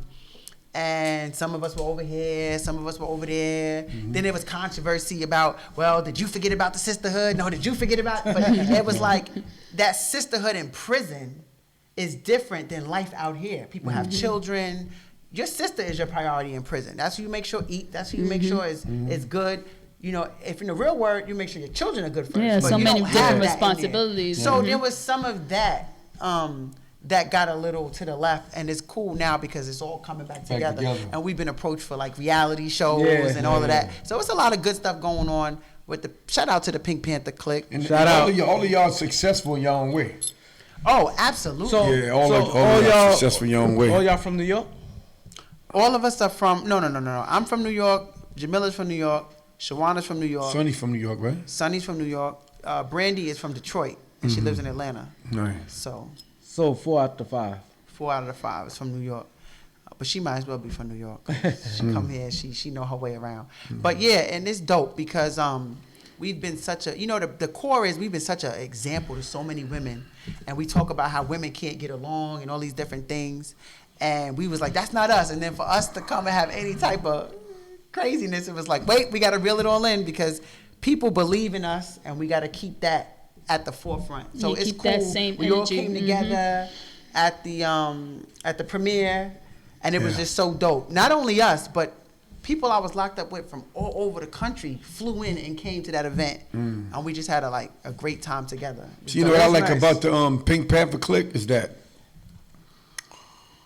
all of y'all women are independent black business women. They're all successful in their own way. Yes, those They are my all doing their thing. sisters. They doing, when I say they doing their thing legit, and they all successful, man. They all. Those are my sisters. Hey, Sunny Money does it's real not- estate, right? Yes, and let me tell you something. It's not easy. No. You know, I got a big platform, a lot of people watching, but when you lose everything and you're going for a decade, and this decade that passed was one of the most technologically advancing decades known to mankind. So I came home to new social media, new technology. Like I came home to I'm still adjusting. So many different changes, right? Yeah, some of the things I was doing to make money 1, 2, 3, I can't do that anymore. So I have to relearn the world. So, and that was all of us having to do that. Right. So it's not easy, you know what I'm saying? And now I see the plan of the struggle. The struggle is paying my bills. When I was in prison, I couldn't see that. I'm in hell. I never knew that this survival story would be a way to the bag. Right. It's crazy how it all came together. Like So the reality show that's in the works. that's in the works. Yeah, that's in the works. I think it's gonna happen because y'all name. Oh no, it's gonna happen. We almost in like a bidding war. Everybody wants us. We got all the networks asking for the Pink Panther Clique. You know, you got I don't know if I'm allowed to say the networks, but big networks. Them over here, them over here. You know, them trying to, well, we want y'all 3. Okay, we want all of y'all. Okay, we want you. You know, we want your life story. It's crazy. See, the one who said they want y'all 3, that's not gonna happen. Right. See, because it's not gonna work. See, now you divide and conquer right there. How you gonna have a Pink Panther Clique and y'all the 5 founders and you saying you want 3? No, that's true. But you Yeah, that's know, a problem. one issue that we have right now is some of us are white collar, some of us are drugs. So we have an issue where some networks don't want drug cases on the show.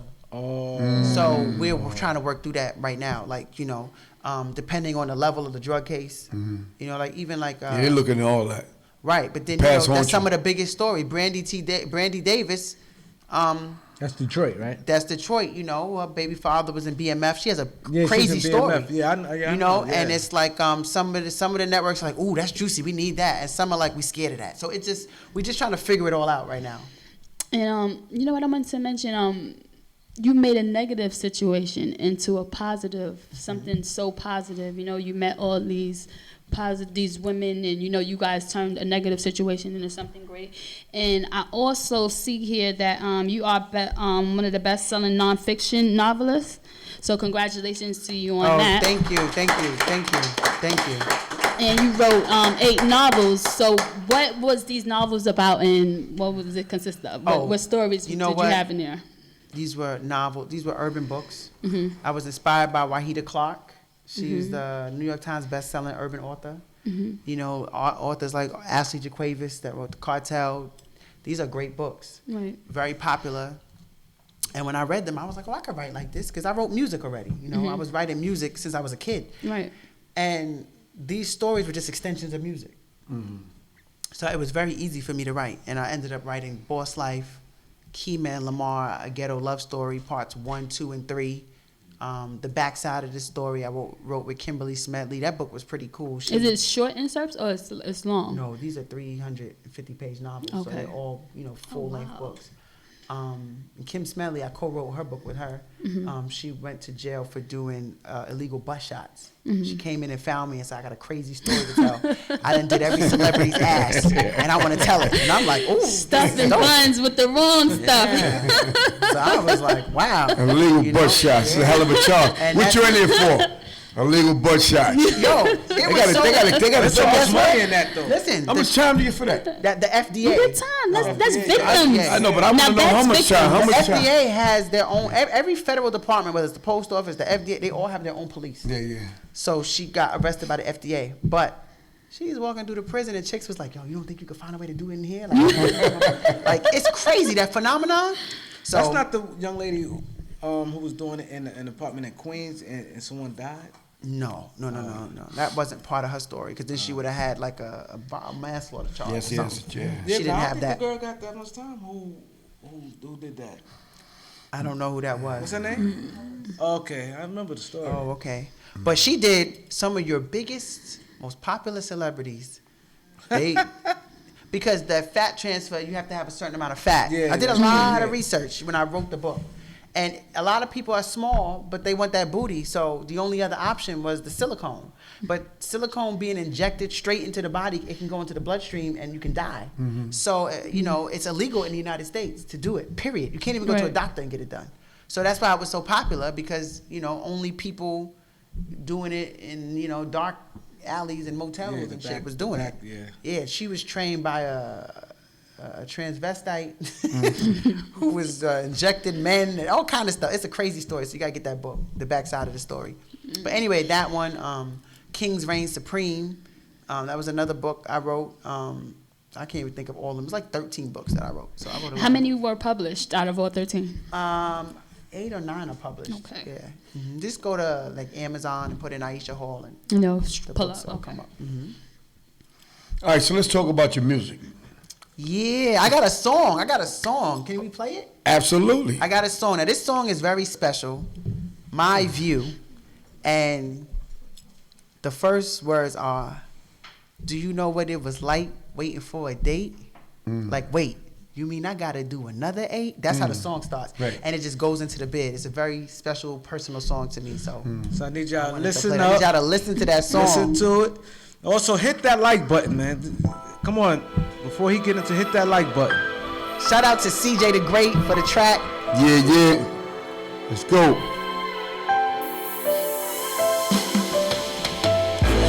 Know what it was like waiting for a date.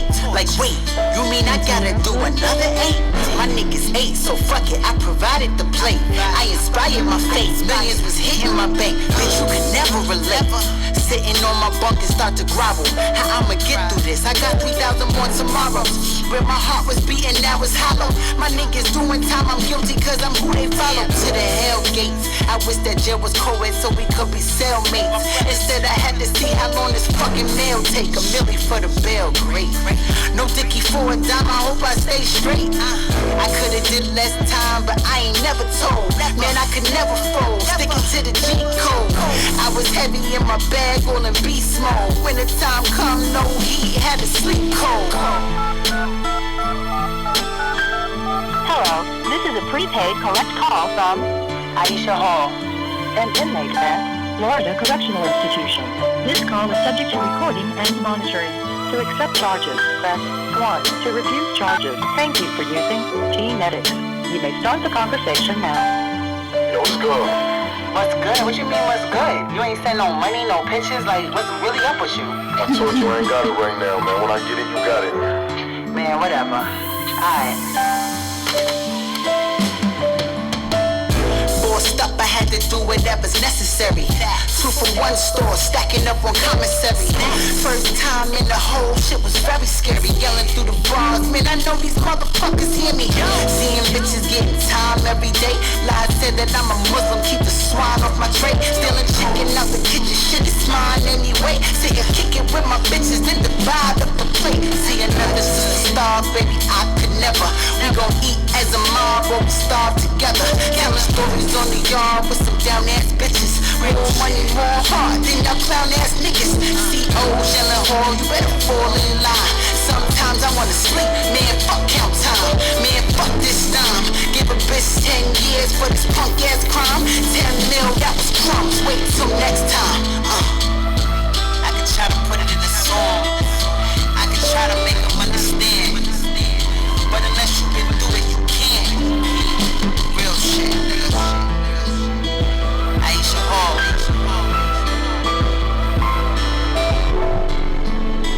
Hold your head. All my sisters locked down. Hold your head.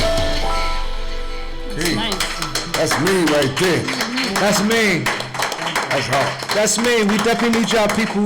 Yeah, Hit that like button. Hit that Yeah. like button. I want to give a shout out to One Main TV. He always support. That's right. Lionel always support. Sean John, Al-B. My girl Lola on there. Lola Wise. A lot of Yeah. people always support, but we need y'all people to hit that like button. You know, One Main, tell them to hit that like button. Yeah, that's Yes, right. yes, Aisha. Global Media, my man, Global Media. Global Media. Very nice. Yeah. Everyone who support the Beat 139, you know what I mean? They work with us. They be on this chat. I definitely want to shout them out. And they you know, be on people about hitting that like button. You know, support and let this interview grow. This definitely enlightened. They loving this interview right now. Absolutely. That's dope. So let's get more to the music. So let's go on. What's going on with your music career right now? So, you know, I have so much going on, but music is like, you know, number one is the connection to my father, because that's where, you know, it all started. So the music is like very, very important to me. You know, I'm a real MC. Like, I'm not one of these lollipop rappers, you know, talking about I got my ass out and all of that. I talk about, it's important for me personally to talk about real shit, you know, bring authenticity to the game, especially the female rap game, because it's a little bit, you know, fake, you know, on the surface. And I knew there was a lane, or I hoped there was a lane for that, for authentic, you know, rapping, you know. There definitely is, because honestly, that's what we're missing. Now, I came home to Instagram, right? It didn't exist before. So, you know, I got real money. You know, it was times when I would get my receipt out of the ATM and it couldn't show my whole balance because this receipt was too skinny. This is like the type of money I had. And I watch Instagram and I see all of these people flossing with all of this stuff. And it's like, wow, this is funny because the people who really get it don't show it like that. Yeah, right. You know what I'm Discreet saying? about it, absolutely. Right. And I feel like people are creating this false pressure for themselves to live this lifestyle. And unless you was doing something like I'm doing, or I was doing, or you have this very successful business or something, how is it possible that you looking like you making the same money I was making? Right. So let me talk about what really goes into that. Let me talk about my experience. Let me bring talk that, about it. you know? About it. So that's where the music is for me. It's important and it bridges all my other. I'm a businesswoman first, so most of the rappers rapped trying to get rich. I was rich trying to rap now, so it's a difference. You know what I'm saying? So the music is important to me because it bridges and brings a coolness to the intellectual. It brings a coolness to being a business person, and you know people gotta respect the story because it's real. And how long have you been doing it? All my life. So my father was into music, so I started like when I was 6, 7 years old. So I you never was not always did writing. music. Okay. Yes. So did your father get killed while he was in prison? No, my father got killed after he got deported to Jamaica. He got stabbed to death. So some crazy guy, he got into a fight with him, and my father was like, yo, just cool, boss, you know, like everything is good. And he walked away, and the people said that, you know, the guy just hit him in the head from behind and then just jumped on him and started stabbing him up, you know. Wow. So it's a sad story. Okay. We But, got a caller, Aisha. Okay. We got a caller. Somebody want to holler at you. Caller. Hello, caller. Yeah, I'm watching the live Aisha Hall right now. Where you from, caller? Well, state your name and where you from. My name is Antoinette. I'm calling from California. California in the building. You here with Aisha Hall? What's up, California? How you doing? My name is Antoinette. I'm calling from California. California in the building. You have to turn the volume down. I'm good. And yourself? I'm good. I wanted to know how much time did you have to do, like, on your whole little stretch? Yeah, I did Okay. 9 years. I was sentenced to 10.5 years. So I had to do 9 years of my time. You had to do all of it? 9 years. 9 after 10.5. Wow. And I'm glad you out, though, man. You doing some boss moves, though. I like what you're doing. I'm following your Instagram and everything. Oh, thank you. Thank you so much. Did you have a chance to check out the special on BET? Yep, I checked that out already. Okay, I liked thank it. you. Thank you for your support. I appreciate it. We definitely appreciate your support. Did you hit that like button? Yes, I did. I appreciate that. No, it's important. I know I'm stressing this because this is definitely a great interview. We want this to go viral. The more people like it, the more people, see it. So that's why I ask everybody to like and subscribe, because we definitely have a lot of dope interviews out here. Yeah, I will hit that subscribe button also, too. I appreciate that. Thank you so much. Yeah, So it's much on B. Can you appreciated. tell people where they can find the special? So they can go to BET Plus. They can download the app if they have a smart TV. They can also look at it through Amazon Prime, Hulu, pretty much most of those big streaming companies. You can just put in BET Plus and it will come up, and then you can look up American Gangster Trap Queens, episode 6. Definite. Thank you, caller, for calling in. Thank you. Thank Thank you, caller. Anyone else want to call 646-628-4264. 646-628-4264 if you want to speak to Aisha. All right, so Aisha, right, let's move it up a little bit. So we know that K. Slay hosted a mixtape release party, something like that. You and K. Slay and all that? Yeah, K-Slay. Last September That's my boy. at Revolution in Amityville, Long Island. Yes. So how did y'all get connected? Shout outs to K. Slay, my man. Shade Shout out to K. 45. Slay. Yes, He was on K. K. Slay Slay a couple out. weeks ago. Yes, K-Slay is the bomb. K-Slay actually first interviewed the Pink Panther Clique. So he had us all up there. Mm-hmm. And then when I got up there, we was talking about, our whole experience in prison and all of that. And then, it came out that I was the rapper, so I spit. And then he had me come back again. Mm-hmm. And then we did the cover of Straight Stuntin' magazine, which was so dope. Mm-hmm. We took the orange jumpers and we had them remade and, cut and sewn sexy. Yeah. And it went viral. I mean, anybody who I've met in prison saw that magazine. Right. I go random place and they're like, "Was you in K-Slay?" He did us a lot of justice. We looked classy and sexy, and it was an article on each of us in there, and it went viral in the prisons. Because that's a very popular magazine, and it was dope. So shout out to K-Slay. Definitely shout out to He's K. the Slay. bomb. Keep it 100. Yeah, he do. Everybody say, "Oh, I keep it 100," but that's not true. He keeps it 100. Yeah, he definitely He does. does. Shout out to K. Slay. Shout out to That's K. my Slay. boy right there. All right, so we're going to move some more. 'Cause you got a lot going on. I know. But we got to touch on everything before you leave. You know what I'm saying? Because, I got y'all doing overtime right now. yeah, you overtime. We normally have 2 guests, but we had to do one But you today. deserve it, though, because you working. Thank You ain't overtime because we want to have you hanging around. You're overtime because you got it. Like, you work for And that. your story is and your interesting, story is and like everyone wants to hear it. inspiring, not just the the community on young girls, inspiring everybody that, you know, you can have a life like this and be very smart and get all that money, go away, do time, and come home and transition and do your thing on another platform. You know what I'm saying? Because, you know, God is good all the time. Absolutely, and I don't fake the funk. I don't go talk to kids or talk to people and say, you know, don't do crimes. I don't do that. Right. Because I never tell somebody how to get their bag. Right. All I can do is tell you about the risks and what can happen. Right.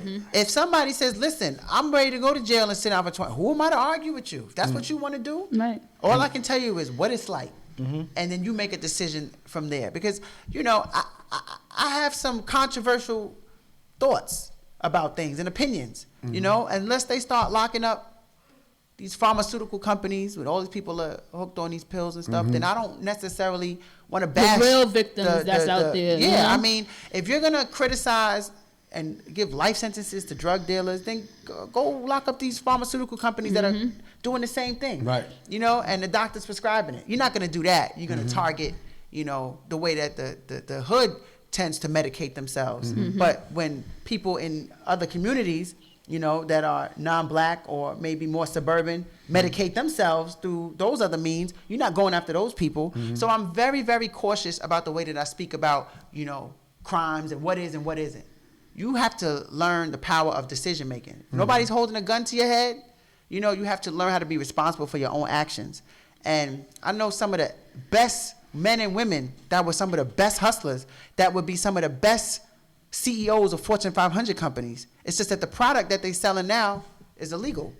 I know people doing life, well, 25 years to me is life, for weed. And in their same state, it's now legal. So you have groups of people that determine what's morally right and what's morally wrong when they feel it's convenient for them. So I can't condemn. Or which case they feel they want to bust you at know, the time. It's not right. So all I say is, you do live in America, they do have harsh laws, and if you are gonna do this and that, don't do it unless you're ready to possibly do the time. That's all I can say. What you choose to do, if you're not physically harming people against their will, I can't tell you this is wrong or this is right, but I can tell you the consequences. And I'm very clear about that, because people say, you know, they gotta come home and such and such gotta change their life about this and that. It's much deeper than that. And I don't wanna get caught up in condemning, you know, my neighborhoods and my people because of the circumstances and some of the things that we've been subjected to. I'm very passionate about that, and I make myself very clear because I don't want to get it misconstrued, you know. Go get a bag. Go do great things with your life. If you're smart, do things that won't get you in trouble. That's my suggestion to you. If you choose not to, I hope you can do the time. Because if you go ratting and snitching, if it was up to me, you wouldn't even be here, but I can't go there, you know. Right. Take it easy. That's just my opinion, Right. you know. And that's how I speak. I'm very real because a lot of people are fake and they give these messages of this righteousness, and that ain't the case. You know, it's all about educating yourself about business and choosing a business that won't get you locked up. But if you do, just be prepared to do the time. I don't want to hear, I couldn't do it. You should have educated yourself about it. Now go do the time, sit down, get it over with, and think about your next move. That's really how I talk to them, you know. So how it came about you getting a special on BET? You know what? They approached me. Somebody called me. Actually, Wahida Clark called me and said, you know, Judge Mathis is doing this show. There's been some talk about your case. I don't know if they're doing white collar. I think they're doing like trap queens, like, you know. And but they do want to talk to you. So I don't know if anything's gonna come out of it, but try. So we did an interview, and they said we'll let you know. And then they called me back and was like, yo, they want to do the story. You know, they think you're a different type of trap queen. You know, so that's how that came about. How you felt when that opportunity came? I was, you know, I was a little bit skeptical at first because I didn't want it to look like American Greed or one of those shows that try to paint you as this crazy crook, you know, but they assured me that we're going to tell the story from your angle with the truth. So if you want the opportunity for your story to be out there from your side and your perspective, this is the platform you want. And that's where I said, okay. I felt very comfortable. Fatima, John Mark, Antoinetta, these were some of the producers, and they assured me that we are not going to paint you in a bad way, because I'm not a bad person, and I didn't want to be painted that way. And I think they did a great job. So how long it took? And We filmed for like 5 or 6 days, all day, nonstop. Wow. Yeah, for 45 minutes. Yeah. and they also held a viewing party for you. What was the details behind that? How did that go? I actually put the viewing party together. Okay. I planned for 150 or so people to come out, and I put it on, what is it called? With the Eventbrite, and I got 1,000 RSVPs. Oh, wow. I was shocked. I had to shut it down. So that was an excellent turnout then. Yeah, so about 500 people came, you know, which was pretty cool. And I'm always doing events. I'm always doing showcases where I'm with someone else. This was the first time it was something all about me. Talking about the 40-40? Yeah. Yeah. This was the first time, so I got to see what kind of crowd I could pull, what type of interest was in me, and that was great. It's great for other things that I'm doing, other promoters that got to see that. Now I can, it helps me be able to navigate and get a bag for. Right, for, it was a good coming. networking platform to sure. do it right. For sure. It was dope. Yeah, I actually enjoyed it, I enjoyed it. Shout out to Bimmy, because Bimmy made that happen for us. Bimmy made it happen for us. Shout out to. Let me tell you about Bim. He Bim VIP. is my dog. Yeah. Bim actually found me in prison. It was a picture that went viral, and he said, "Yo, this girl is talented right here." You know what I'm saying? And he reached out to me actually to like manage me and help me with my music, and then we just became good friends. And he's always just been a good guy.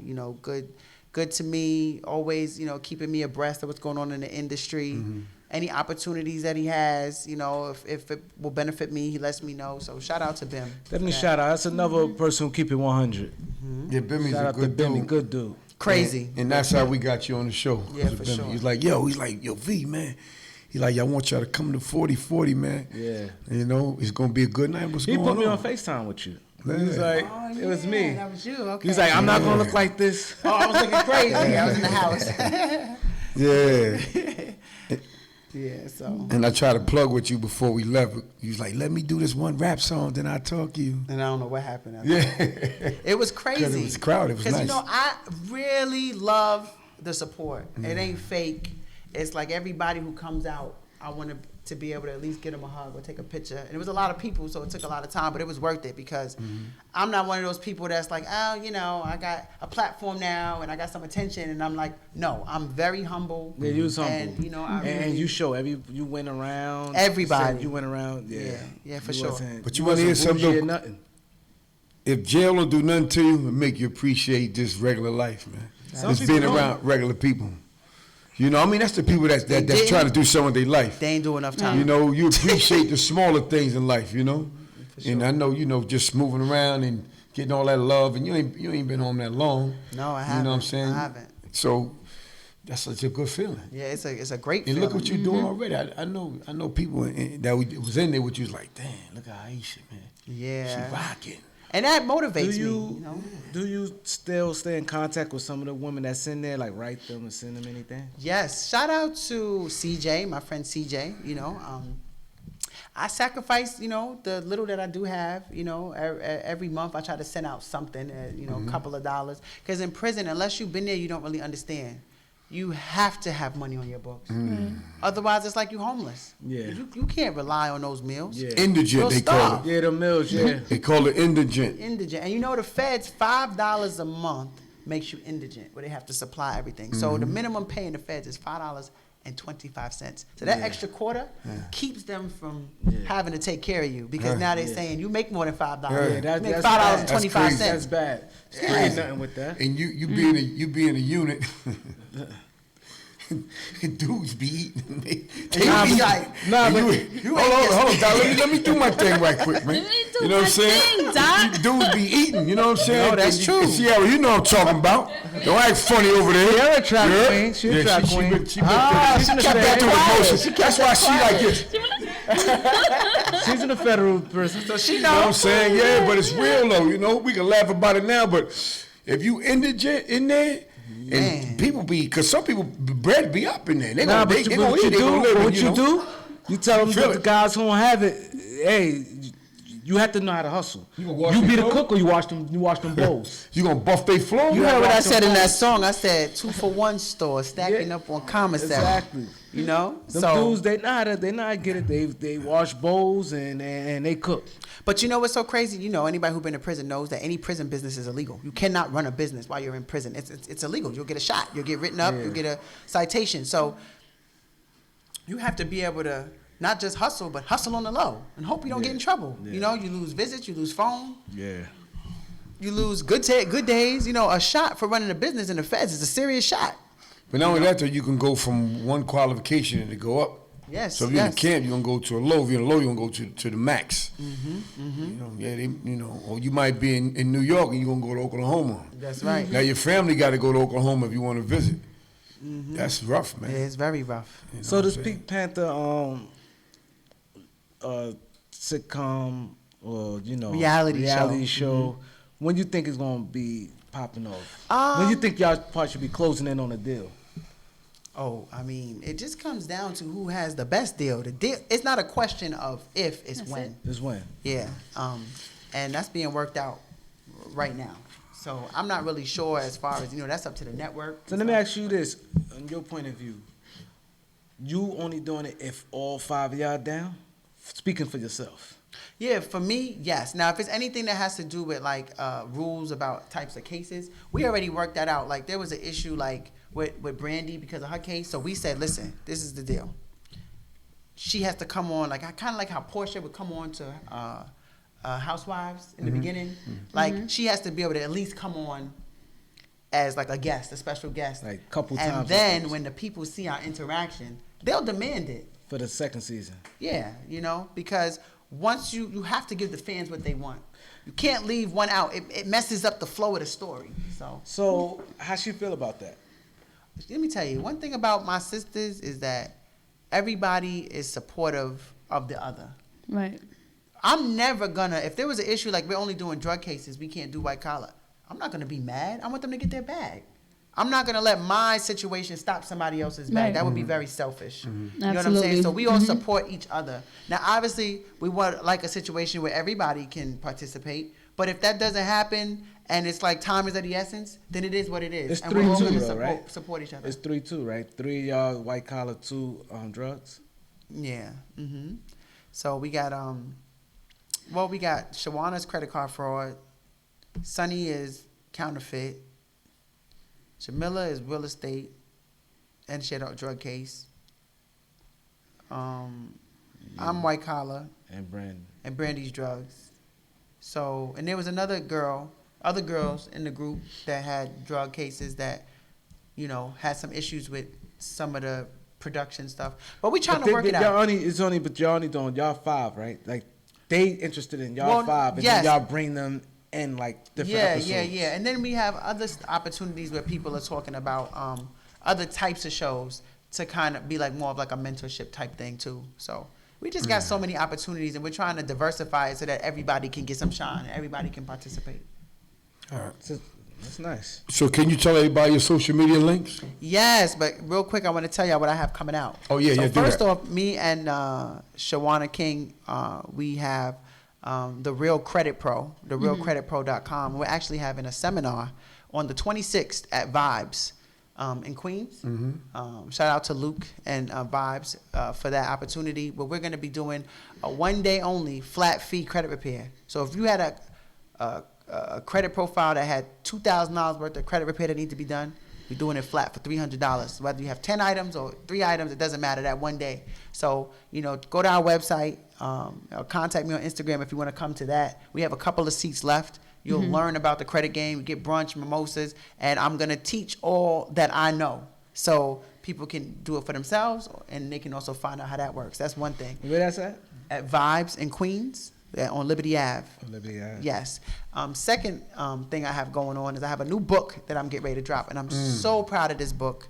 It's called Larry the Lending Lion, and it's a children's book about money and finance. It teaches kids about interest. It teaches them about taxes, about credit, about lending, all of that in one short story, and it rhymes, of course.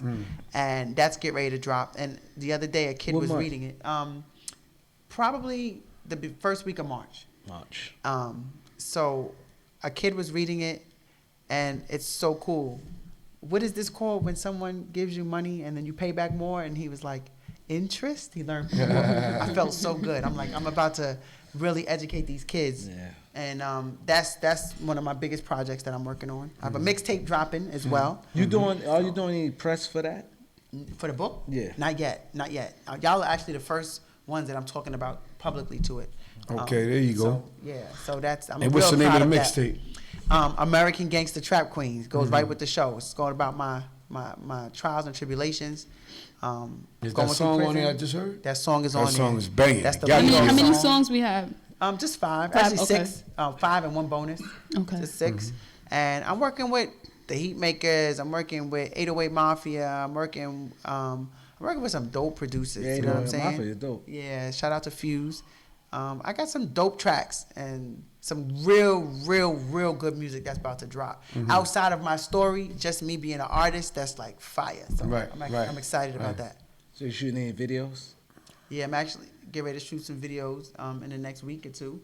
I haven't really shot a lot of videos. You know, I was on an ankle bracelet, then I was limited. You know, now I'm kind of able to move around, so everything's about to just come. It's on 2020. So Perfect time to turn up. I know you have the mixtape, but are you focusing on like any single that you're gonna put out there, like one main song too that you're gonna put out? Yeah, I got this song. It's called Makeup Sex. It's so fire, and it just goes into like all of the stuff that couples kind of go through, and then how it kind of all gets resolved. You know, Okay. with the makeups, it's fire. That's like a club song? Nice. It's, Nice for the it's lover. fire. I should give y'all a taste of it. I Yeah, really give us a should. taste. Give us a I got taste. the track. This is Give us exclusive. a taste. Exclusive. You want the exclusive? You heard it World first premiere. on the beat 139. That makeup sex is all right. I got it from here. I don't know if you put the mic by it. We gonna run that. Oh, you got that? Oh, that's fine. He got everything. He the best. I give you a piece of He that. is the best. We got the best working with us. Absolutely. Oh, this is perfect. That's So right. I'll give y'all a little piece. Okay, let's get some of that. Exactly. Shout out to Fuse, 808 Mafia for this Makeup one. sex. Oh, yeah. You ready? Yeah. Hold on 1 second. Let me turn my volume back up. Let's You ready? get this makeup sex track. Oh, sound like Lollipop. I got to spit it for y'all. It's not even. Yeah, we want. Yeah, give it that ready? flow. Let's get it flow. Ready? Let's see you flow. Hey. Hey, turn it up, Click. Aisha Hall, y'all. Makeup sex. I've been hitting you, but you ain't returned my text. Since I stepping through the door, I'm about to straight to the shower. Probably washing off her lips. Still start tripping on you. And if baby, what you gonna do? For the last time, baby, I'm so through. Don't touch me, I won't touch you. Movie still pursuing. What you doing? Telling me I'm sexy whenever I'm feeling. It's me harder. I refuse, know why I bother. Sitting on you, go back and forth like you's a rocker. Hating and loving you at the same time. Fucking my body, you fucking my mind. I want you to stop, I'm lying. Look at my tears while you deciding. I was crying your name. Baby, it's a damn shame. Cause I'ma be the one you come home to. It's my name on your tattoo. When I get mad, it's what we do. This love is real, we started doing makeup, sex, makeup, sex. Getting over with that makeup sex. Get away with murder with that makeup sex. Special way you hold me when I get so vexed with that makeup sex, makeup sex. You be getting over with that makeup sex. Get away with murder with that makeup sex. Special way you hold me when I get so vexed. My phone was sitting on the counter ringing, missed it. You picked it up, baby, you all up in my business. You always questioning me like I let someone hit this. But in reality, you probably got a mistress. So what I been thinking I later living my life. Now you wanna tell me act like your wife. I'm gonna know you that with Get I walk out, you say stay, scream and shout, kiss your face. I roll a pearl of lace, four fingers wrapped around my waist. I miss this. Alright, that's it. Y'all heard it. Y'all heard it first on the beat. Makeup sex.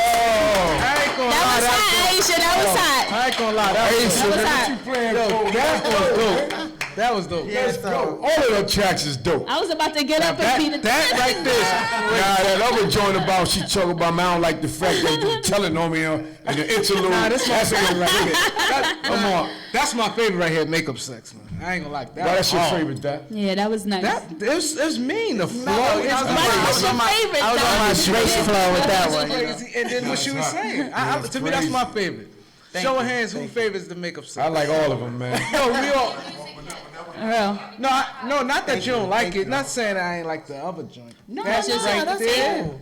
I mean, I like that song because it shows my artistry. I got reggae songs, I got my hard rap songs, and then I got that's kind of like my mellow flow. Right, see, my But- thing Very about this, versatile, definitely. I love When I it. say about your That- music, that- when I say about your music, right, you got a variety of Right. of music, and like Doc saying, that's a fun song. But your other song, the reason why I like it, cause it's real. Right, right. You know what I'm saying? It's real. The words in there is real, and the way you turn the music down and you start getting at people and that real, and then you come back to the music. There's a lot of creativity in that. Oh, You know what I'm definitely, saying? definitely. It's something for that's what- everybody. Yeah, yeah. She You got a know, I'm a variety. big- All her songs is dope. Everyone can relate, That so makeup sex make joint, sure y'all that get joint, you know. Aisha makeup Hall sex is music. something- I know what you mean, But the makeup song, if I was the labeling thing, I'm putting that out first. Oh, absolutely. So when you ask me about what You I'm got to put pushing, the- you know, you got to push that makeup set. Yeah, right now we're looking Yeah, for like I the like right that. feature for that. You know, I think that song right there is gonna definitely give me a different type of following. You know, because the females, everybody can relate to it. Everybody, So- Absolutely. And that type Absolutely. of song, I think a lot of people would jump on that. Like if you ask for a feature, Oh, I yeah, could yeah, see. yeah. I think Megan would be nice on that. See, the reason why this song right here will be the song to go with Doc is saying because it's a fun song. The other song won't be the one to go with right now because it's real and a lot of people out here not real Right. with their music. Right. Let's keep it 100. Everybody That's running true. around on a flamboyant. They got $1 million. You just got a deal. How the hell you get all that? Right. You know, come on, Right. cut it out. You know what I'm Right. saying? Right. But that's the way you're gonna go on with that. I like 'Cause that's that the way it joint. is I right ain't now. You gonna gonna hold do- you. No cap. No cap. Yeah, man. I that's like my that. joint. Yeah, So you- that definitely is probably gonna be the mixtape that I'm dropping right now. That's not on there, but on the next one, you know, that's on there. So the video, There's gonna be a video for it. Yeah. Why you want to be in it? You got people, you know, you got somebody. yeah, I got somebody. We model. The B139 models. We come through. You know, we got a little something with us. Okay, You all know, right, ex-Bimmy, all he right, told Absolutely. me. You know what I'm saying? Shoulders on. We came through 40. We was looking right. Y'all was looking right. Y'all was Yeah, we looking looking right. right. You know? You came in the room, they had like 50 girls. Doc, we like, God damn. That's my word. I'm trying to be funny. It was like rows, like a whole. Those is my bad I've been in bitches. the party like this in a minute. We had a hook. Bad bitches in the Yeah, fed. they was in there, yo. She brought them out. You bring them out. I'm going to all your parties. You bringing them out. That's But real what's talk up. to let everybody know your social media links. Okay, They so need to y'all can connect. find me on Instagram at the real Aisha Hall, AISHA Hall. Y'all can find me on Facebook, Aisha Hall. You can find me YouTube, just YouTube, Aisha Hall. My music, my interviews, everything comes up. I'm on every streaming platform. The Aisha Hall Project, my new mixtape, Track Queen, is about to be on every streaming network, whatever you call it, platform.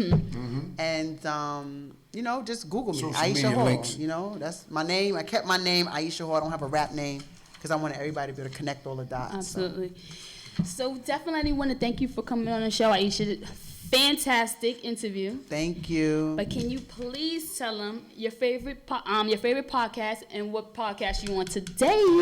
The B139. Okay. Yes. B139, y'all know what it is. Aisha Hall, the Aisha boss. Hall. Don't forget, people, subscribe. And hit that like Make sure button, you hit please. the like button. Keep hitting that like button and keep subscribing. Tell everybody to do it. And friends, family, everybody.